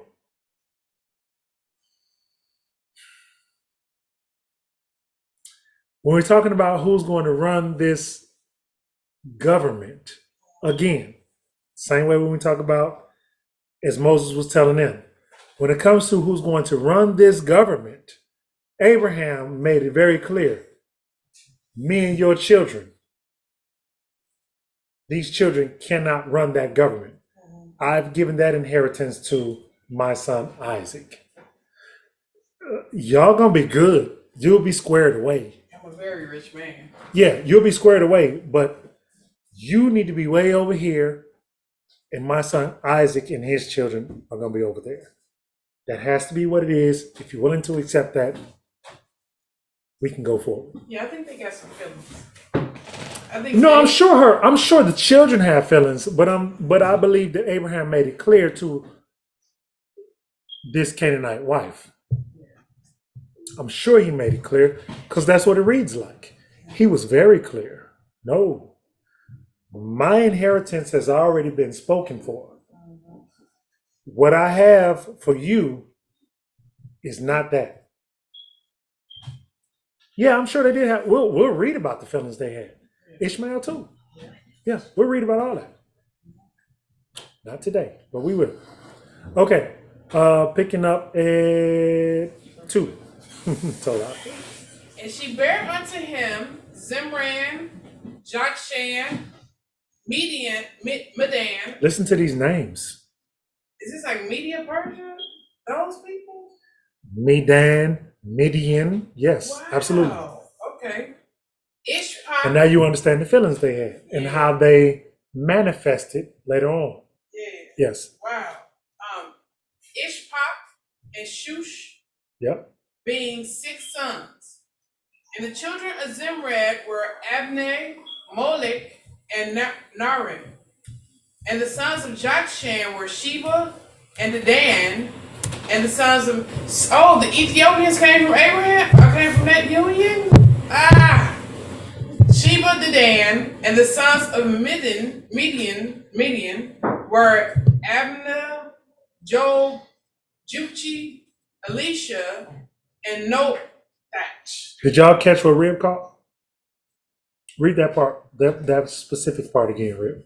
And the sons of Jokshan were Sheba and Dedan. So I know, wasn't Sheba the beginnings of Ethiopia? Yep. Or the Ethiopians, as we know. I know at one point in time they called all. It's going to be more clear as you keep reading, but yes. And the sons of Midian were Ithpa, Epher, Jonach, Hanak. Sound familiar? Yeah. Abda, and Ilda. So that explains the whole Selassie thing. Oh my goodness. So these original Ethiopians, some would say we're still Hebrews. Although scripturally, we only see the term Hebrew passed from Abraham to Isaac to Jacob, because again, when we dig into what the term Hebrew actually means, we only see that term passed scripturally to Abraham, then Isaac, then Jacob. However, there are some who say and who believe that every child of Abraham is technically a Hebrew. And so for those people, they still have feelings. They say, I'm a child of Abraham. I'm a seed of Abraham. I'm a Hebrew too. I'm a Hebrew. I have a right to the well of the oath. We'll see that in scripture. I have a right to the well of the oath at Mamre. I have a right to this mountain because Abraham was my forefather too. And so there's a lot of nations. Father Abraham had many sons. Many sons had Father Abraham. Yeah, a lot of nations came forth from Abraham, but the covenants were passed from Abraham to Isaac. And we're going to read from Isaac specifically to Yaakov. Some say Yaakov. Some hate Yaakov. But this is a big deal. This is very important. Yeah, this is very important to understand these covenants and who they were. It's very important to understand this. So I pray what's coming across is okay. Although it seems like everyone is calm, because remember now in Psalms how many of these nations got together to cut Israel off. And how much manpower went into getting us to forget who we were, right? So I pray that what's coming across is the fever now that's coming upon all these nations now that Israel is waking up. Scriptures say, like a sleeping lion. So when these cats like Kanye and the other fella come out on this grand scheme saying, I know who I am, that really must cause a few individuals to shard themselves. And they have the power to react on that fear. They're not gonna give this up willingly. Yeah. It's not gonna happen. Yep. Wow. Yeah, well, no, it's deep. That's why we have to do this. This is deep. And as I said, I'm sorry, let me finish responding to this real quick.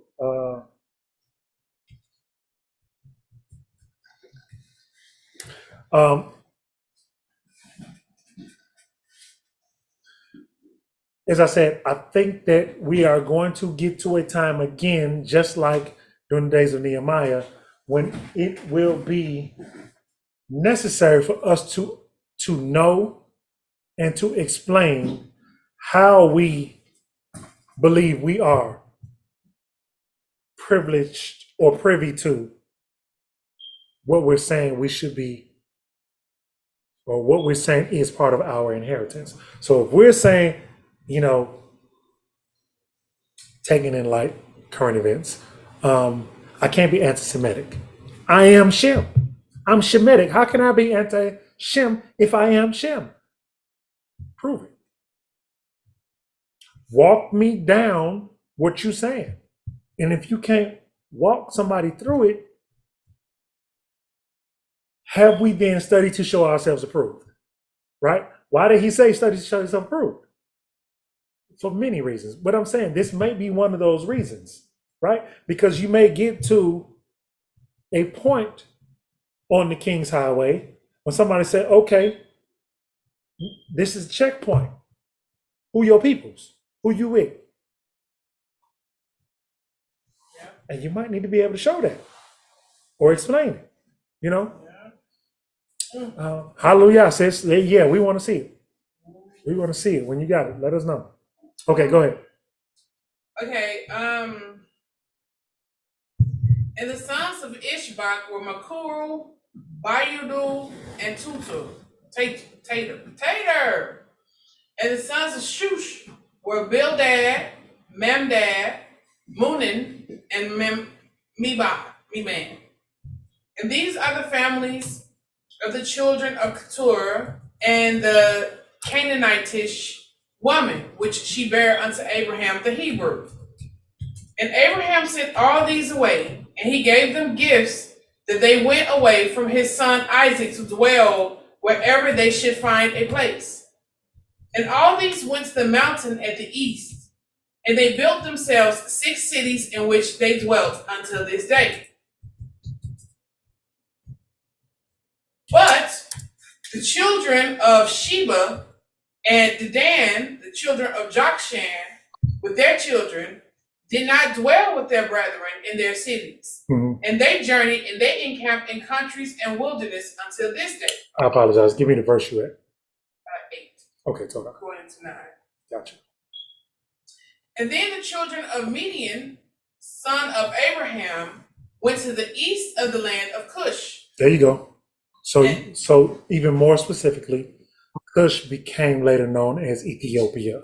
So now you got the children of Midian, later known as the Midianites, became or came to that land that you know as Cush or Ethiopia later in history. Remember, at one point, the whole land of Africa, to people who aren't from the area, was known as Ethiopia. But yeah, okay.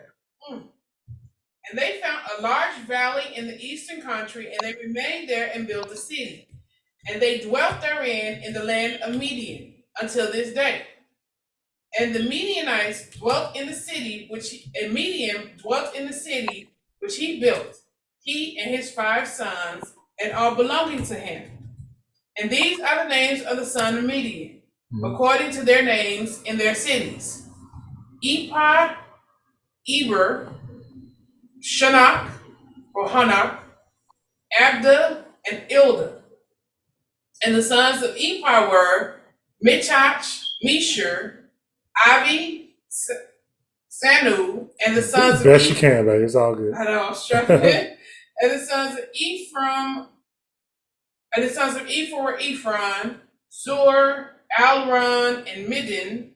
And the sons of Hanak were Raul, Rakim, Azi, Aloshbab, and Alad.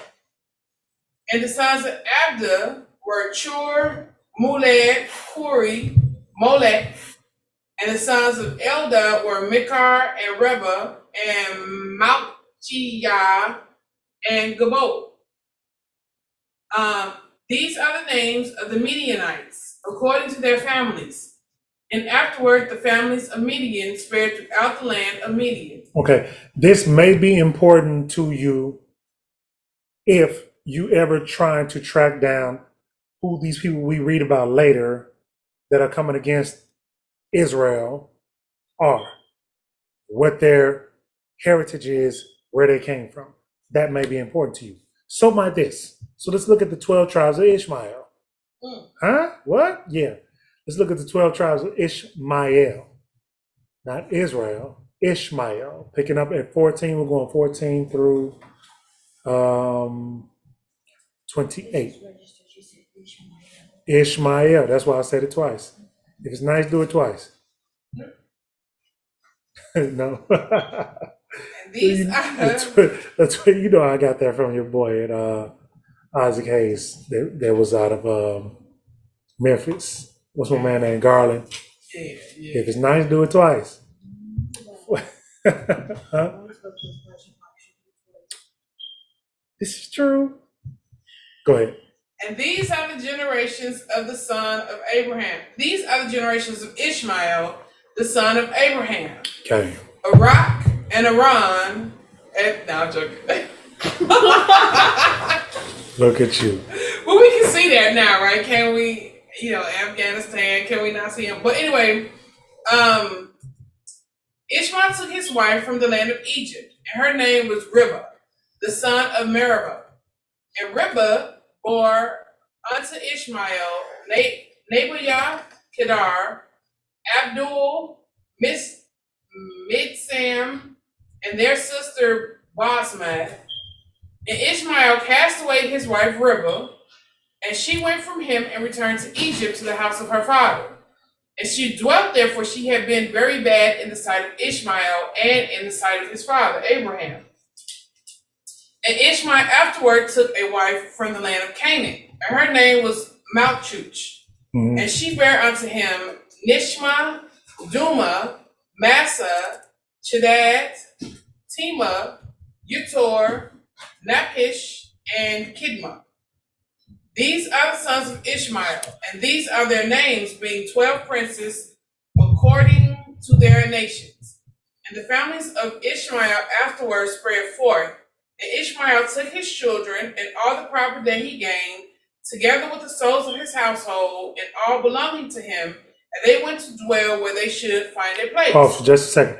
So Ishmael had 12 sons by 2 different wives. The one that four from the wife that Abraham had a issue with, and he sent away. And then he had another 6 sons from the wife that Abraham thought was a sufficient wife. But even still, at some point, Ishmael did what? Took his children and all the property that he gained, together with the beings of his household and all belonging to him, and they went to dwell where they should find a place. That means away from Abraham to do something different. Where'd they go? Verse 20. And they went and they dwelt near the wilderness of Paran. That's going to come up later. The wilderness of Paran is going to come up later. Go ahead. And their dwellings was from Havilah unto Shur, that is before Egypt, as thou comest toward Assyria. Assyria, heard. And Ishmael his sons dwelt in the land, and they had children born to them, and they were fruitful and increased abundantly. Mm-hmm. And these are the names of the sons of Nebaioth, the firstborn of Ishmael: Med, Sind, Mayon. And the sons of Kedar were Elion, Kazim, Shemad, and Eli. And the sons of Adbeel were Chamid and Japan. And the sons of Mibsam were Obadiah, Abid Melech, and Yush. These are the families of the children of Ribah, the wife of Ishmael. Mm-hmm. And the sons of Mishma, the son of Ishmael, were Shamu, Zechariah, and Obed. And the sons of Duma were Kazid, Eli, Machmed, and Amid. And the sons of Masa were Melon. Ahmed. Y'all done met an Ishmaelite name, Ahmed, in y'all life. Ahmed, yeah, and Abdul. And Abdul. And Abid. Mm-hmm. That's racist. And the sons of Misa. You talk about me. You can't do that. I know. And the sons of Misa were Milon, Mula, and Bidbadan.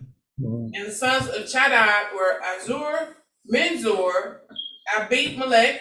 And the sons of Timur were Sire, Sedan, and Yaakov. So that looks like seer to me. It does look like Seir. Okay. Go ahead. 26. And the sons of Yitar were Merith, Yaish, Alioi, Hachuch. And the sons of Napish were Abid Tamid, Abiyasaph, and Mir. Oh, you're doing good. I mean, these are some difficult names to try to pronounce. Dang. And the sons of Kidma were Caleb, Tachi, and Omer. Mm-hmm. These were the children of Machuch, the wife of Ishmael, according to their families. Okay.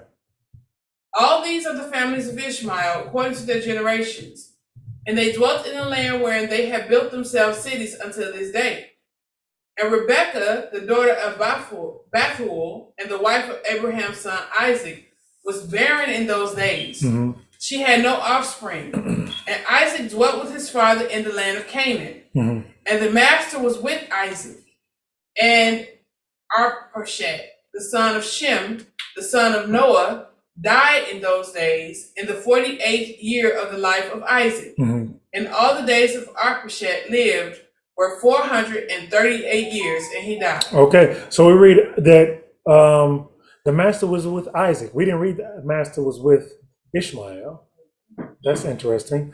Let's look at Jacob and Esau part 1. So this is going to set us up for next week. Jacob and Esau part 1. Genesis 25. We're going 19 through 26 to start. You said Joshua? No, Genesis 25, 19 through 26. All right.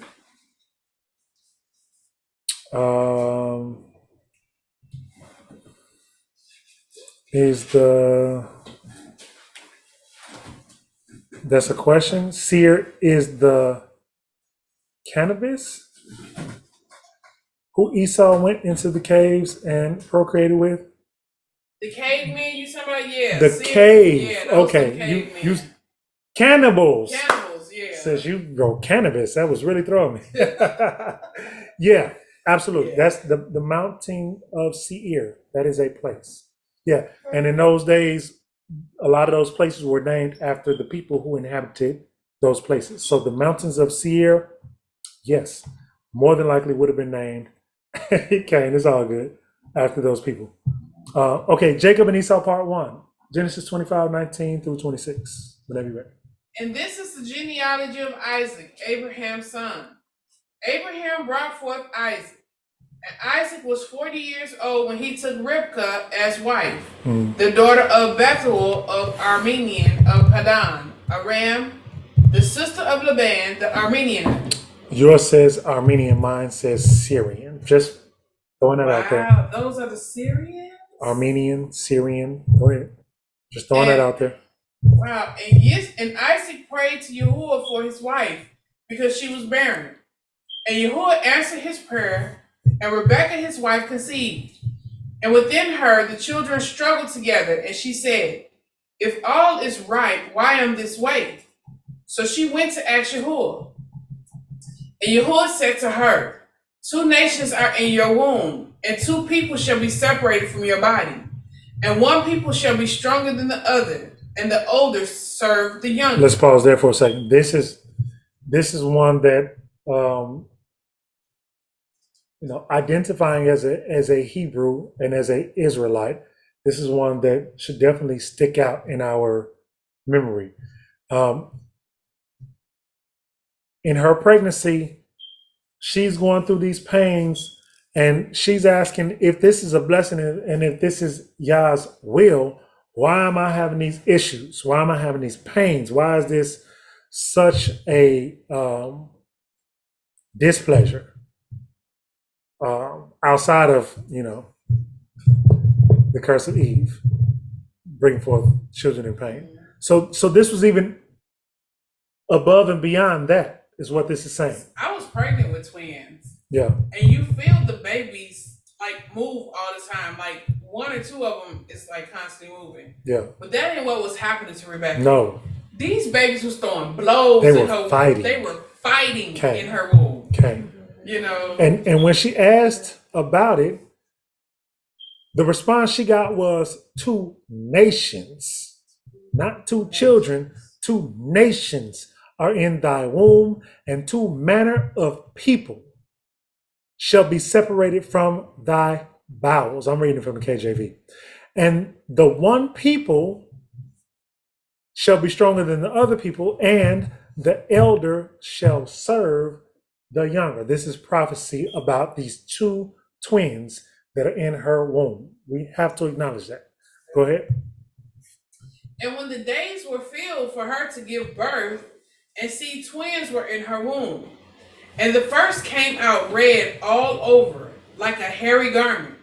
So they called his name Esau. And afterward, his brother came out with his hand holding on to Esau's heel. So his name was called Isaac. And Yaakov. Mm-hmm. And Isaac was 60 years old when she bore them. Mm-hmm. And the boys grew up. And Esau became a man, knowing how to hunt, a man of the field, while Jacob was a complete man, dwelling in tents. And Isaac loved Esau because he ate of his wild game, but Rebekah loved Jacob. Pause for a second. So, Koti Latasha was pointing out that we see here that this brother was 60 years old when she bare these twins. So that's another 20 years past the 40-year-old age that he was when they first got together. So just more confirmation that she was no longer a child when she became pregnant. Hallelujah. Good observation, Koti. Also, about the name of Jacob when they were born. The name Jacob, H3290, means heel catcher, from H6117, heel catcher, that is supplanter. If you look up the word supplanter, to supplant means to take someone else's position. And so we read that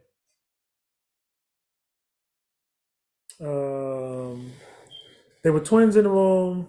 The first came out red all over like a hairy garment. His name was Esau. After that, his brother came out, And his hand, I'm in verse 26, and his hand took hold of Esau's heel. What were they fighting about?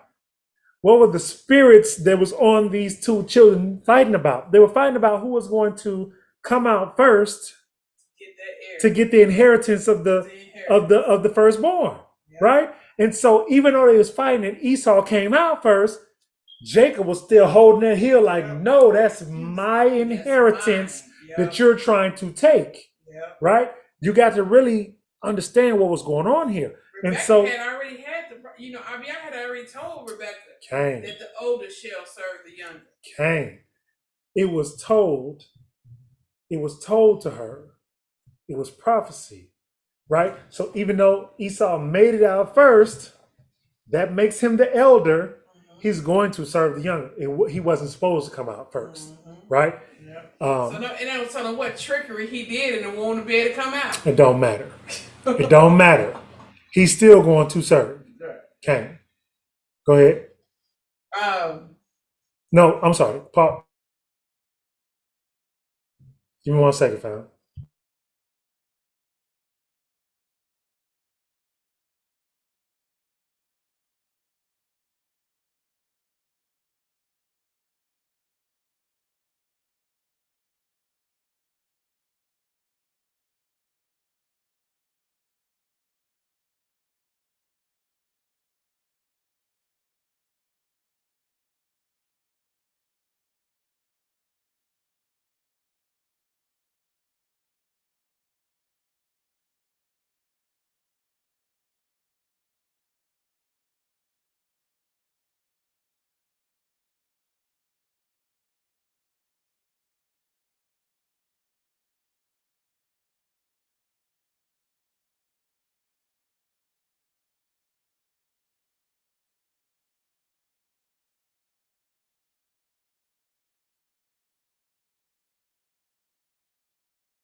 Okay, fam. I apologize. Thank you for your patience.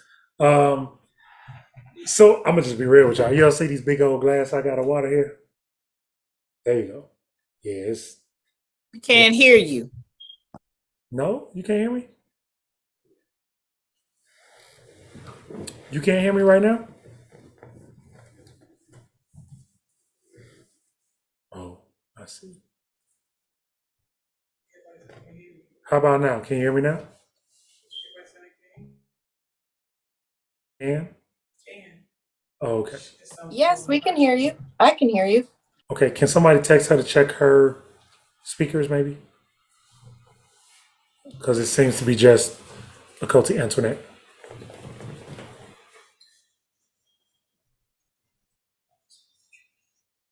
Yeah. No, fam, just a lot of water going through the system. A lot of fluids. Okay, you can hear now. Hallelujah. Okay, thank you for your patience, fam. I apologize. All right, so we are picking up in verse 27 of Genesis 25. And we're going to read through, just finish up with 27 and 28. Okay. So, I apologize real quick. So I just wanted to underscore and emphasize that Jacob's name means supplanter.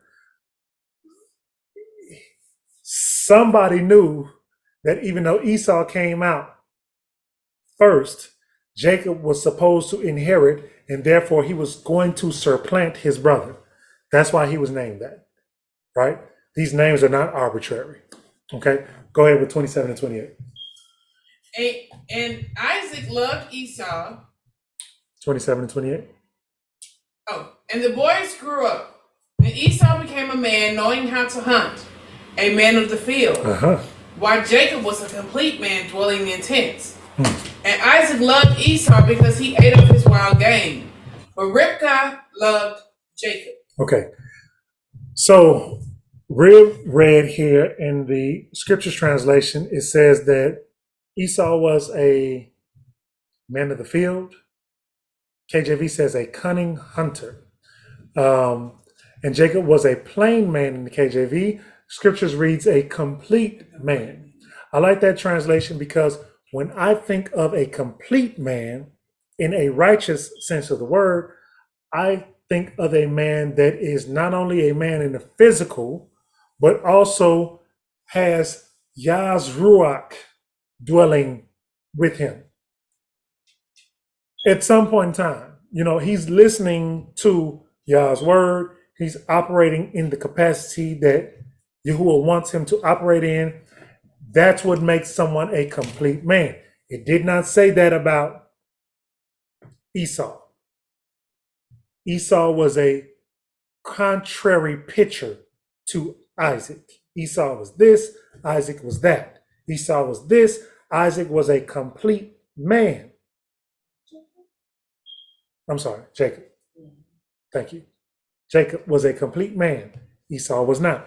Let's see if we can get a little bit more clarity from Jubilees, because that's it. That's what it gives us in the Standard 66.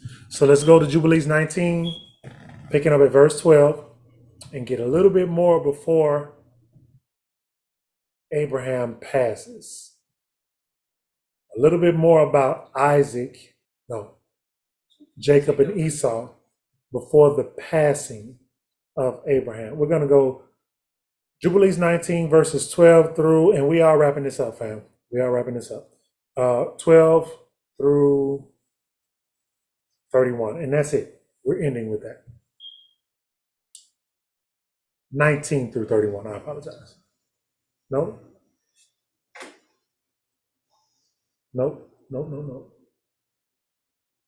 I was right. 12 through 31. Okay. Whenever you're ready. And in the 6th week, in the 2nd year thereof, Rebekah bore to Isaac 2 sons, Jacob and Esau. Mm-hmm.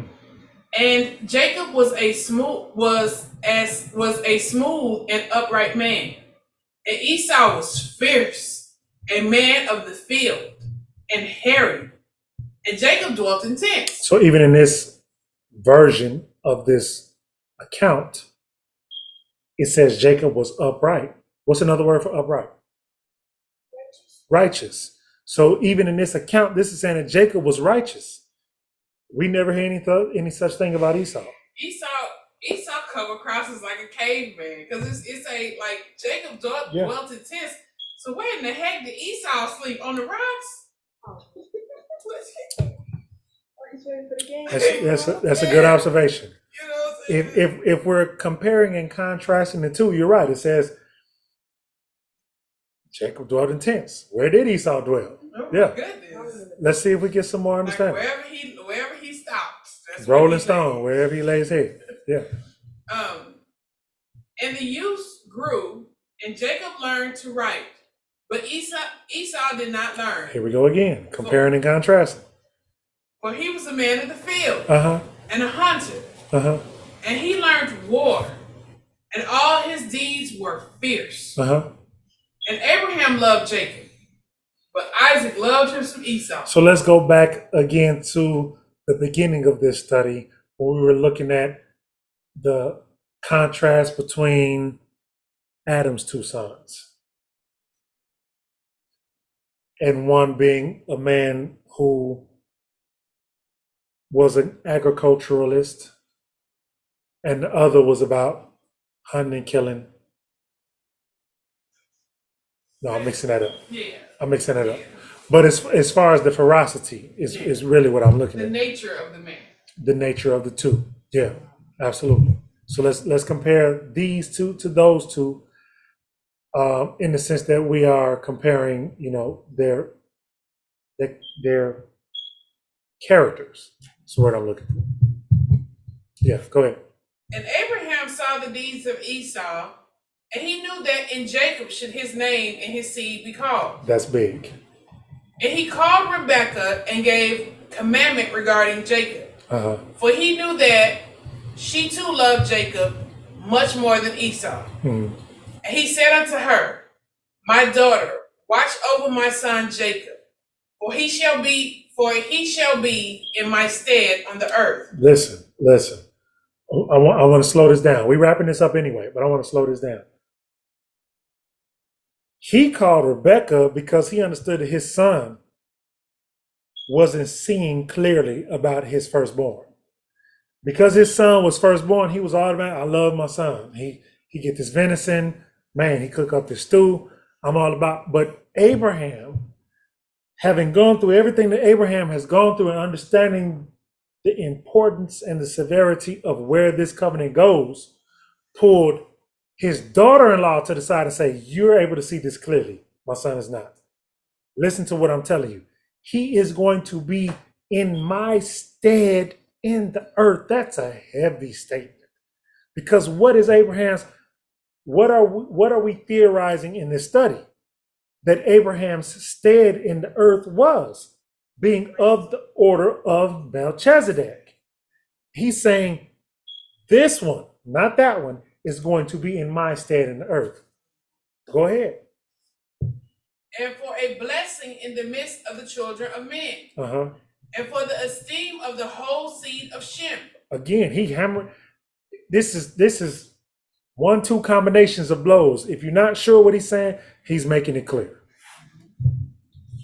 For I know that the master will choose him to be a people for possession unto himself, above all the peoples that are upon the face of the earth. And behold, Isaac my son loves Esau more than Jacob. But I see that thou truly lovest Jacob. 2 nations. Isaac my son loves Edom. I'm not trying to say something about saying that. I'm not saying that Isaac loved Edom, but I'm saying this was going to become a nation, which we now know of as Edom. We now know of the nation that Jacob brought forth as Israel. And so when we read in the Standard 66 about these 2 nations, we're now looking at Edom and Israel. The generation before them, we were looking at a separation from Ishmael and Isaac. And so we have to be clear here that there are many, many, many nations in earth.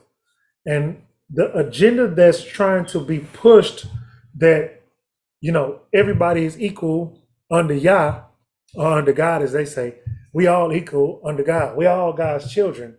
That's just not what scriptures say. It is just not what scriptures say. Go ahead.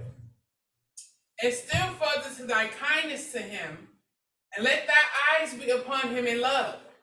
For he shall be a blessing unto us on the earth from henceforth unto all generations of the earth.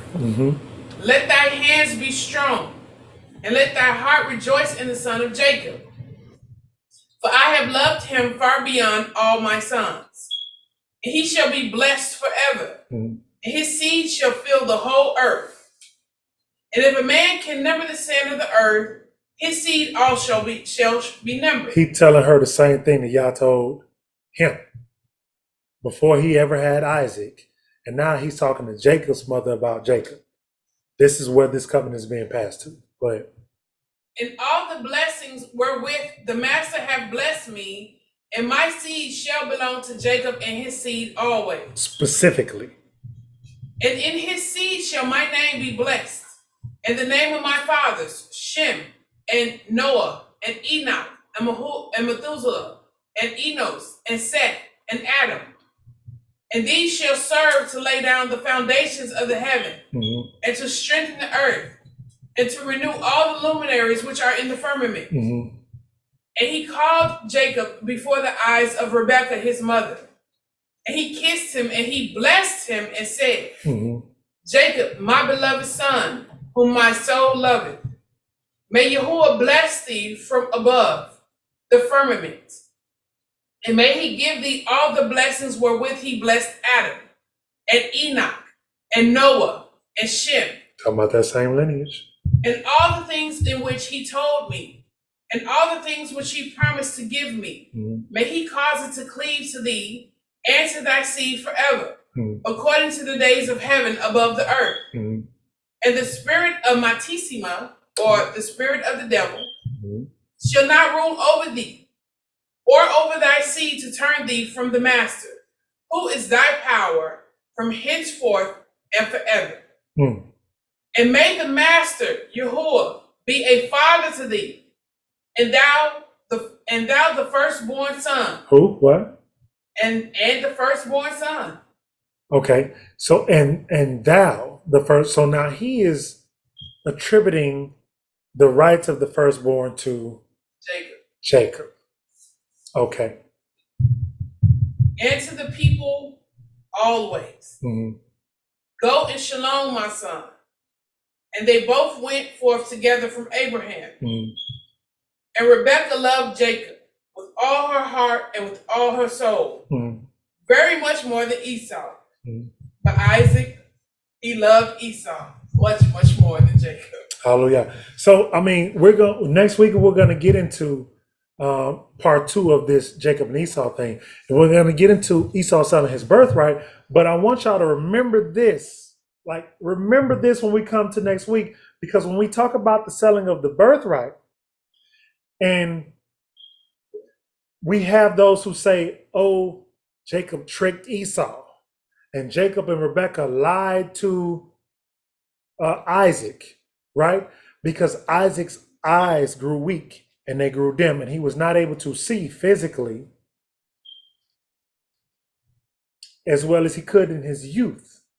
I'm looking at what we're reading here, and in my mind, I'm saying to myself, was that Yahuah? Because he wasn't able to spiritually see as clearly as what Yah wanted him to clearly see that, no, it wasn't the first one who parted the womb, but it was the second one who parted the womb, who should be attributed the firstborn rights. And so because he wasn't able to spiritually see that specifically, could it be that Yahuah allowed him not to physically be able to see in order for what Abraham could see and what Rebekah could see to be manifested? Just to give you kind of a real idea of the situation he was dealing with. Remember, Nimrod was still alive. And it was still on the earth that Nimrod was the greatest man, because Nimrod was this great hunter and this men of men.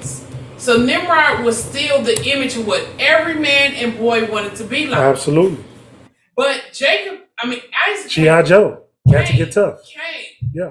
Isaac had just given birth to who it looked like was going to take Nimrod's place. Because Esau was showing all the signs of being even greater than Nimrod.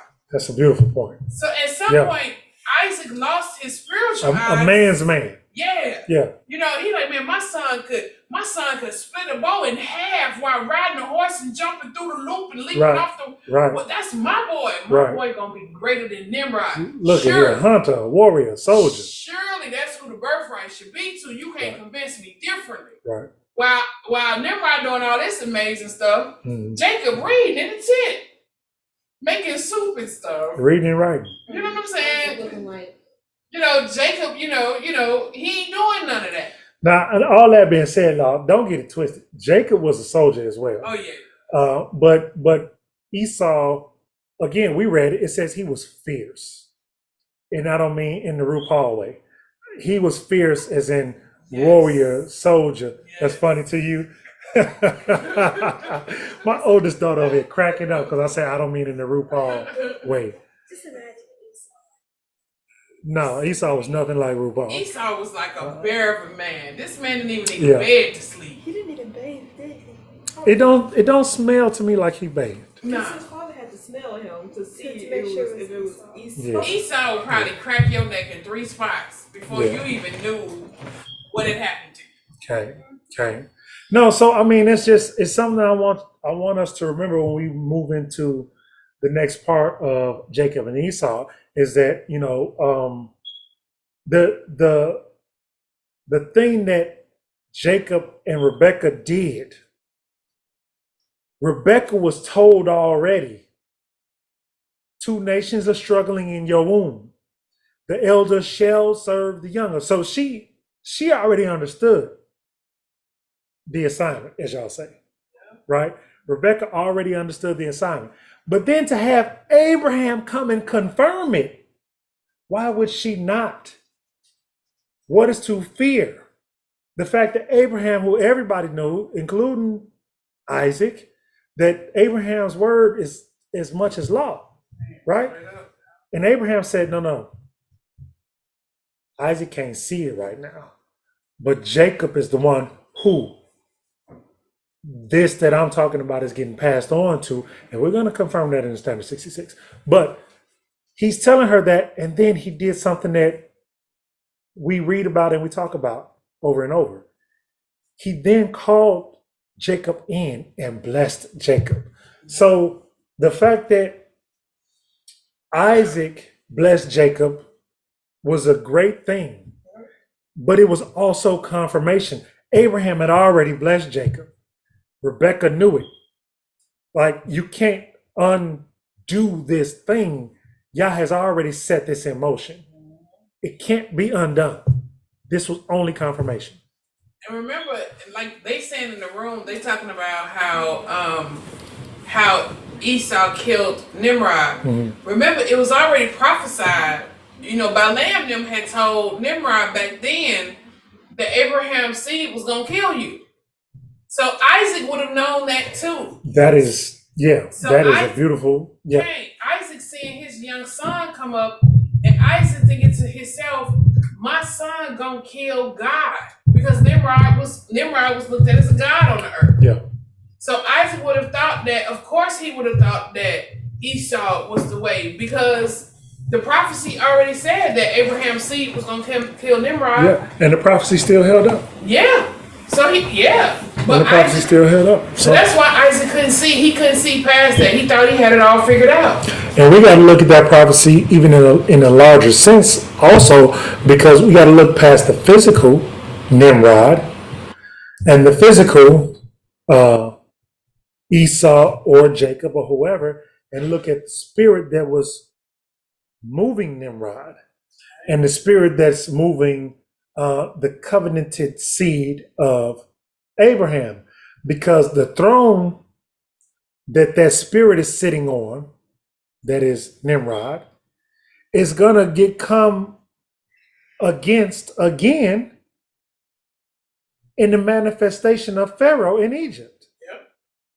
Pharaoh is sitting on the same throne with the same spirit backing him in Egypt, and we're going to see again the progeny of Abraham, Isaac, and Jacob in the manifestation of Pharaoh come against the same throne.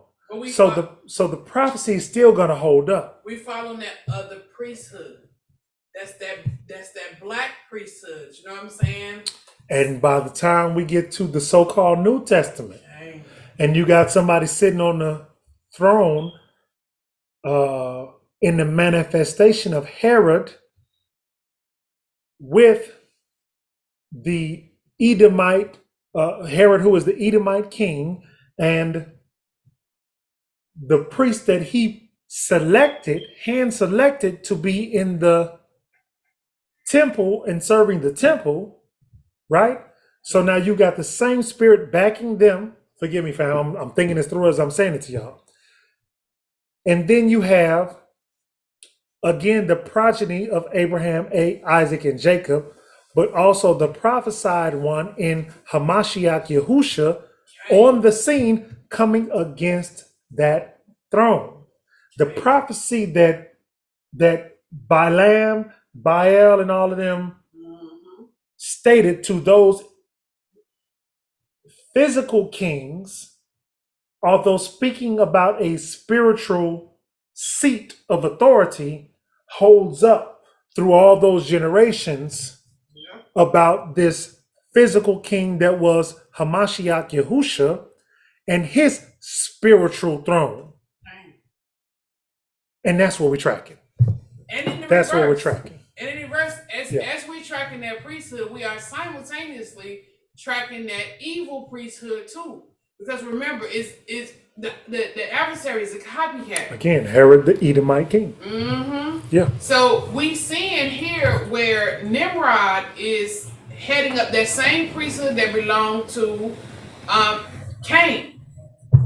now Nimrod is in position of that priesthood. Yep. He is, because the devil was able to offer his followers or his priests godship on earth, like he promised. Hey, you know what I'm saying? And so his priests, his high priests become gods. Mm-hmm. So now Nimrod is a god, right, on earth. Mm-hmm. You know what I'm saying? And we are seeing where Esau is being revved up to take his place. Yep. But just like Shlomo said, we're gonna end up tracking that lineage of the priest to Messiah. In vice versa, we'll be able to track the lineage of that dark priesthood to the anti-Messiah. Yep. Because it all meets in the end. You know what I mean? You watching it already. We talked about, again, the divergence of Ishmael from his father's teaching. Nimrod was who he was. Ishmael had a propensity to enjoy the same things that Nimrod did. The divergence of, we'll talk about, Esau from his father's teachings and his propensity to lean toward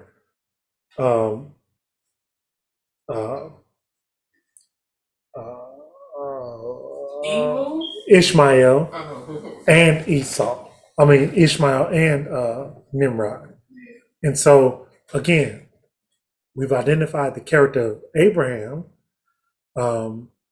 We've identified the character of Cain.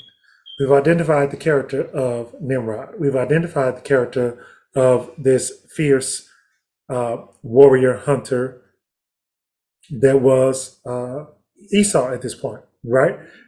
Look at the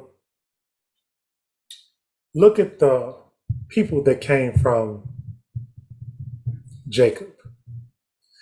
The people that came from Jacob were a people that were nomadic in nature, agriculturalists, and raised and herded their cattle so that when they needed cattle for food or for sacrifices or whatever, they were with them.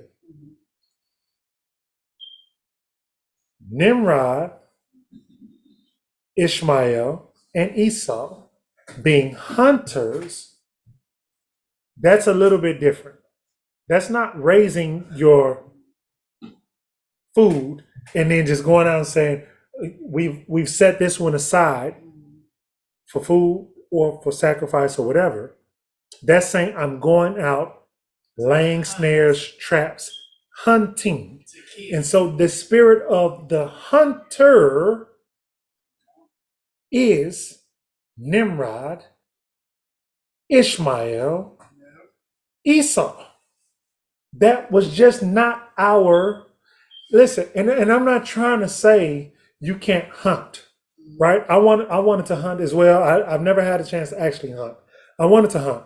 But the more I looked into this, I was just like, not so much, because what am I missing out on by hunting? The thrill of the hunt, the thrill of the kill. I think that we should be able to feed ourselves. But is hunting the only way you can feed yourself? Growing food is one way. Raising your own is another way. That's different from hunting, but it gets you the same result. I think you have to hunt. Huh? If you got to, you got to. Whatever. They do it for sport. It's a sport. And the sport then goes on to look at the traditions in the sport, right? The bloodlust, the taking of the heart. Some eat the heart, some eat the kidneys.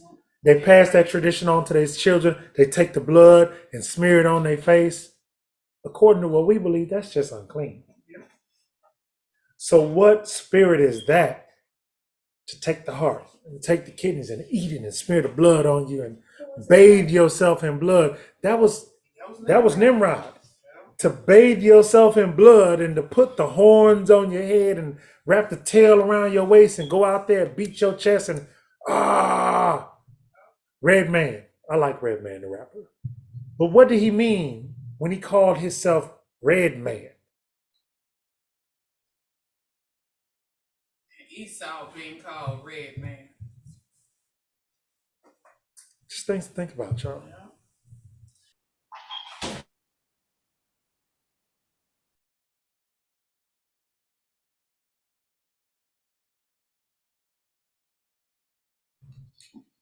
Okay, fam. If that's all, we can wrap this up. We kind of went out of order. Probably should have asked if anybody had comments or questions on the study first and then did that, but it's all good. That's why I kept recording, just in case.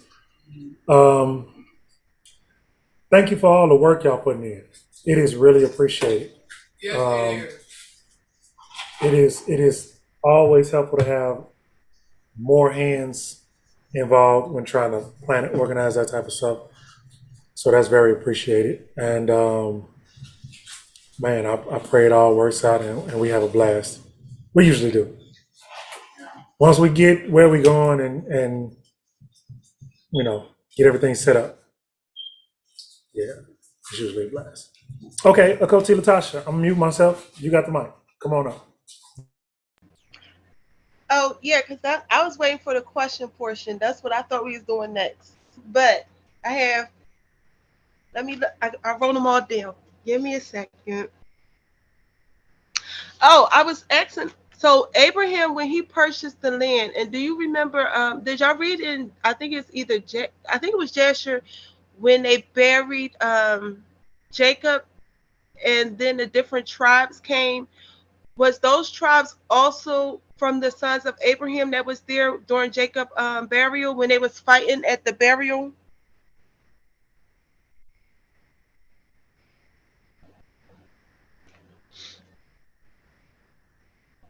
I know Esau and them was there. Esau, all Esau's sons. Esau's sons was there. Uh-oh. That's me. I'm sorry. It's me. That's me. Huh? Oh no, that was. Oh no, that was Abraham. I'm sorry. Okay, all right. That was Abraham's burial I'm talking about. I'm sorry. Okay, because that's what I was thinking of too. Because when I was thinking of like the different deaths that they was talking about as far as like with Esau when they said one of the deaths, Jacob shot him with the arrow, but then one of the deaths he was killed during Jacob's funeral. So that's why I was trying to figure out as far as like the land and what they was fighting over during the funeral. Esau's sons when he came with the when they had the deed to the land, and they kept telling him like that wasn't the deed to this land, but it was. Okay, you They was talking trying about to take the land from him. you talking about during you talking about Esau's sons. Okay. Right. I got you. I thought you were talking about after Abraham buried Sarai. So yeah, we haven't got to that portion yet. Says so the details of what they were fighting over, if and I'm just trying to remember off the top of my head, is going to be centered around the deal that Abraham made with the sons of Heth and where he purchased that burial plot, and it was supposed to be passed down to his descendants throughout their generations as a burial plot for Abraham's descendants, Isaac and Jacob. But we are going to talk about that. That's because that spirals into some very nasty altercations between Esau's sons and Jacob's sons. Can y'all please just hold on? We're almost done. Almost done. So we're going to get into that, but I would be speaking just out of memory, and I don't want to misquote something if I try to go into that too deeply right now. If y'all can't tell already, man, this subject is so wide that it's really hard to keep all of the details, for me anyway, I'm going to speak for myself. It's hard to keep all of the details in order, which is why I kind of have to do this like one one piece at a time. But you're right. There was an altercation about that subject of the burial ground. Yeah, that's all I can say on that right now. I have to relook at it again. Yeah, that's why I just said I was going to reread it because I was going off of memory as far as trying to remember what happened at the burial ground because I know, well, we're going to go into it, but I know Joseph took one of the sons captive. And then I had another question. Let me see. Oh yeah, with the covenant. Now I know like when Abimelech, when he made the covenant with Abraham, did he make the covenant because he understood the living God and he understood as far as like with Shem being his father, but he just didn't want to follow him and he still wanted the blessing from it? You talking about Abimelech? Yes, when he made the covenant with Abraham at the well. At the well. It was selfish reasons. They were so the story that go into detail with that that's either in Jasher somebody brought it up but it was selfish reasons. Like it wasn't honorable. Abiyah was punishing Abimelech them because what they was doing with their well. Remember the Philistines become a thorn in Jacob's name, Isaac's name side, right? And it began there with Abraham. Abiyah was blessing him that wherever he tapped the well, although it had been dry, no water, when Abraham tapped the well, water would come. And every place that happened, Abimelech's people would be like, that's our well, because they didn't have a well that produced water. And so they kept doing this until finally Abraham got upset and went to pray on it. You know what I'm saying? And Abiyah started spanking Abimelech. And I'm sure at this time his father was probably telling him, you need to leave Abraham alone. This happened to you because you keep whatever. So Abimelech hosts him and Abraham get together and have drinks and dinner. Abraham didn't necessarily want to, but he went on and sat down, in shalom, and Abimelech was kind of like, let it go well between me and you so that Abiyah will bless me through you. Abraham wanted to have peace with the people because he was living in their land or whatever may have you, but at the same time, every well he struck, they took. And so Abiyah started punishing them because of that. Yeah, I remember that. After you started talking about it again, I do kind of remember that. It was not unsimilar to the situation that Abraham was having with Lot and their neighbors, whereas it was squabbles over the well, because without a well, how do you sustain yourself? You have to have that water when it's not raining. There was right. That's what I was going to say. Yeah. So you had another covenant between Abimelech and Isaac, and what you don't read in the Standard 66 is that it was a different Abimelech. So we just read that it was his son Ben Melech, who was then called Abimelech. And so I always wonder, I'm like, why is Abimelech making a covenant again? Well, he had the covenant with Abraham, so it should have transferred. It was a different Abimelech, so he wanted to reassert, your father, my father had a covenant. Let us keep that covenant going. I think that it was him negotiating in his own benefit or for his own benefit. I agree with that, but I also think that two things can be true. And I think that it was clear to Abimelech, because of the things that Yah was doing with Abraham and because of the things that Yah was doing with Abimelech, that Yah was with Abraham. So when he said, Yahuah Alim is with you, I think he meant it. I don't think he was just saying it because he was trying to, blow smoke up Abraham's butt. I think he honestly believed that. But yes, I also think that the covenant was because him initiating the covenant was because he thought that it would be beneficial to him and his people. I would agree with that. What else you got? And this is my last question. Now, as far as with the sons, so when Sheba went into Cush, and then they had the daughter, because I think somebody just mentioned, I think Koti Kabora mentioned it as far as like the queen coming back and having a son by Solomon, and then she went back to the land. But they said, like, as far as with the Ethiopians, they split off because some believed in the living God and then some didn't. Do that lineage still stand as far as being under Solomon, or as far as like with their sons? Because I think I was reading it up. It was called like the Samnitic Kingdom or something like that, that was dispersed in like the early 1900s or late 1800s or something. Yeah. So you got so many generations in between what we just read about with Abraham's other sons and Solomon that it would be hard for me to make an assumption about that. What I will presume, and again, it's my presumption, is that by the time Sheba did come and meet with Shlomo, I would definitely presume that part of her lineage probably was bloodline of Abraham. I would presume that. The prophecy was that Abraham would be the father of many nations. And so for him to be the progenitor of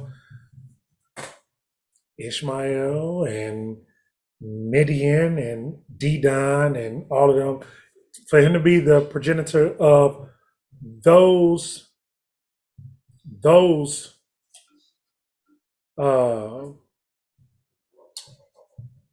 Shebites who went into Cush, I would presume that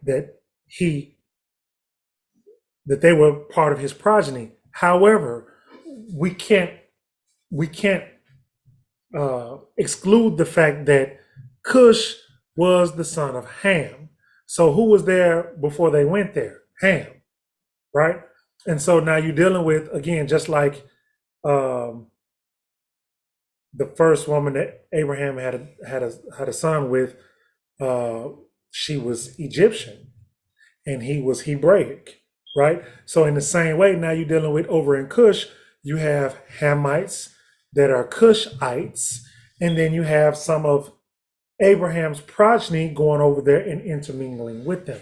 What's the product of that? Well, the product of that is, some people believe, I'm sure, traditionalists to whatever Ham believed, and some are probably traditionalists to what Abraham's house believed, and there are, I'm sure, some who take some of that and put that together. The key here in the mixing and intermingling of all of these different nations is, who is it that throughout all of the generations is holding true and being stout about not wavering from what was passed down from Adam to Seth to I'm skipping people here, but to Noah, to Shem, to Abraham, to Isaac, to Jacob, and then even when you get to Jacob, you still have people who separated as like, I'm doing this, and then you had those that still were steadfast and saying, I'm not wavering to the right and to the left.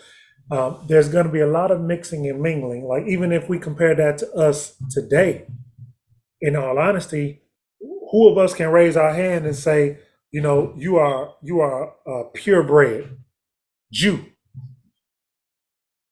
or purebred Israelite? You know what I'm saying? I haven't done a DNA test.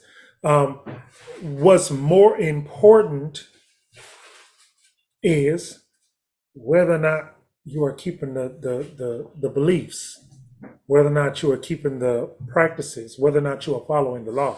That's actually more important, and that goes into what Paul or Shaul was talking about. who is the Jew, the one that is outwardly or the one that is inwardly. It's not saying Gentiles. That ain't even what it was talking about. What he was saying though is that, you know, you have those who are of the bloodline who are still letting go of their own inheritance and their heritage, and you have those who are of the bloodline who may be mixed to some degree, but who are serious about their walk. And one is more important than the other because we're talking about an issue of circumcision of the heart. But yeah, I would definitely. I'm going back to your original question. I would definitely presume that when Makeda, the queen of Sheba, came to visit Shlomo, I would presume that pumping through her veins was probably some Abrahamic blood. She had a craving for the wisdom of Yah. Okay. So she wanted to know, and to the point where, you know, she was a queen, and she willingly allowed a man that she was not going to take to impregnate her, simply because she wanted to know, she wanted the connection to it. But that created a great divide in Ethiopia. Yeah. The Ethiopians weren't feeling it. And again, like when we talk about that, that's still theoretic, right? I don't think that anybody can say definitively, unless they've done some DNA tests, and maybe I don't know about it. But the theory is that Makeda went home pregnant. If you read the Keber Nagast, that's what it asserts. I believe it. I believe it too. But you know, as far as hard evidence, we don't read that in scripture. But the theory is that she went home with Shlomo's baby in her belly, and that she probably also went there with a lot of teachings and the writings, because that's what she went there for. And that established what you said, the Solomonic dynasty in Ethiopia. And that's what Selassie, Emperor Selassie claims descended from. You got a question? Go ahead. So you got to speak up for the mic so everybody can hear you. At first, I thought the whispering that mic was able to pick up. Okay. Anyways, so the Midianites came from Canaan, right? So when Abraham married the Canaanite woman, she gave birth to Midian. So Midianites are Canaanites. Ultimately, yeah, if you going down through the line, yeah. So how is it that Moses married a Midianite woman? He just did. The scriptures say what it says. But here's the thing. The Midianite woman, okay, so the Midianites are Midianites, but they're also of the lineage of, so they're Canaanites, but they're also of the lineage of Abraham, right? So I'm glad you brought that up. That was your next question? So we read that Moses married the Midianite priest. Daughter. The daughter of the Midianite priest. Hold on. And I always felt like the Midianite priest was a priest of Yah. I always felt like when we read about the backstory of the Midianite priest and the fact that the Midianite priest was not looking for nobody to marry his daughter but a particular individual, and that he had a staff that was said to have been around from the time of Adam, and that the man who was going to be worthy of marrying his daughter would be united with that staff. I always felt like the Midianite priest was a priest of Yah, even though he was a Midianite. How could that be? Well, he was still a seed of Abraham. He was still a seed of Abraham, so it is possible that this particular Midianite priest was still teaching and passing the things that he learned from the lineage of Abraham. And so when Moses married that woman, he still married somebody who, as they came together, believed the same thing that Moses believed. Yeah. Also, how was it that he was so sure that the person who pulled this I was gonna say sword out of stone, staff out of the ground would be somebody. Like somebody would pull the staff out of the ground while his daughter was still alive. How could you be so sure? I can't answer that. You know, at some point you're dealing with just faith, and maybe it was. We don't read about Malachi visiting him and saying to him, you know, you're going to birth a daughter, and for your daughter, this man is going to come, and the man that pulls the staff out of the ground, as you say, the sword out of the stone, is the one that is supposed to marry. We don't read about that. That don't mean it didn't happen. That's what I was supposed to. Yeah. Coach Natasha. Oh, go ahead.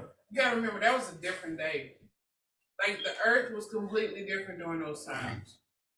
It was not odd for someone to see somebody walking down the street with a horse body, but the head and the shoulders. No, that would have been odd. That wasn't commonplace, but it did happen. Abraham saw it. I'm not saying he did. I'm saying it wasn't like every day. But I mean, do you see that at all now? Depending on where you're looking. You're right. So you're right. You're right. I'm just saying, there was a great reset, and now they programmed us. We think differently. But back then, like seeing the staff in the stone or whatever may have you, that wouldn't have been odd. That wouldn't have been like you know what I mean. Go ahead, Coach. Hey, where's the stuff today? She had a hand up. Let her have it. So my question was, as far as when you was talking about him with the staff and stuff like that, I believe that the different sons, even though he may have sent them off with different possessions, I still think he sent them off with the teachings too. And they taught their children. And like you said, some went in the way of Yah and then some didn't. So that's why I think as far as like with the priest, maybe that's what happened. Like that was one of the possessions that Abraham may have sent him off with for recognition, as far as like this is a part of his seed, but it's not the chosen seed. That's my opinion. But that's my opinion. Yeah. Yeah. Right. Yeah. So that's my opinion. And then as far as like the she said with the dragons, I don't know as far as, because some people say they see UFOs in spaceships flying in the sky. I never seen one. I would like to see, so I can see like, oh, okay. But maybe it is real. I've seen stuff. I've seen stuff too. Yeah, no, but that was my whole point. All I'm saying is that, you know, the stuff that they saw, I think people still see. Whether or not the government cover it up or not is another story. Did they see it more often? I concede to your point. I believe I'm agreeing. I'm agreeing with you. Went to spy on the land. I'm agreeing with you. And saw grapes the size of their head. I'm agreeing with you. My brother. I believe they probably saw it more often than that. I'm agreeing with you. Well, my grandma, like she always say every but you always call me fanciful, and that I'm being fanciful when I say things. Well, you are fanciful. I'm not it's a real attitude. They seen giants that was eating grapes the size of their head. How big a man gotta be that his grape is the size of my head? Yeah. You know how small a grape is? Yeah. That's a big man. Yeah. I'm just saying. I agree. Okay, so let's go ahead. Maybe something happened for him. No, my God. Oh no, I was gonna say my grandma always say for every fantasy movie there's a reality to it as well. So I can believe that they were Thank you.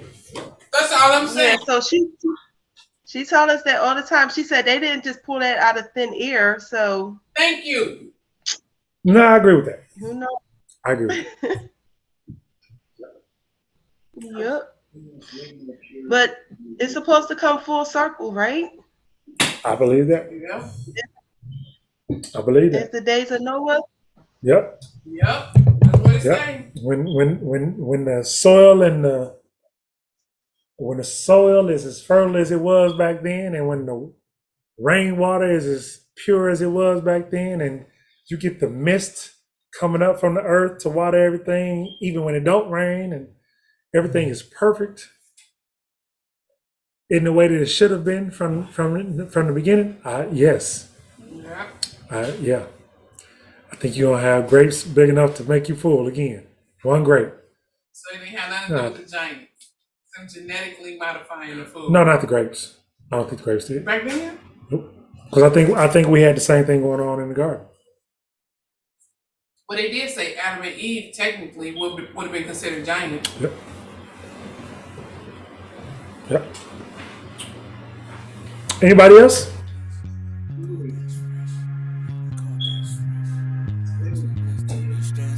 All right, family. Another good study. Shalom. Blessings. See y'all next week. Okay, I was trying to make sure Eli didn't have a question. All right. Shabbat shalom, family. Love you all. And we will do it again next week. I'm too blessed to be stressed. Nevertheless, I must confess. Yes, this is Project Wake Up Jacob. On the Sabbath we rest and reflect upon his goodness. Because we are guided by the Ruach Kodesh. Yes, whenever I get dressed, yes, I'm dripping Kodesh fresh. Yes, this style fit me down to a T. Because I'm a ruffian, discussing precepts from the holy manual of his constructions. And TZ's cover 4 corners of my garment. Greet me with shalom before you step into my carpet. Yah is not the author of confusion. I beg your pardon, but Yahuah Zabaoth can stop it before it's even thought about.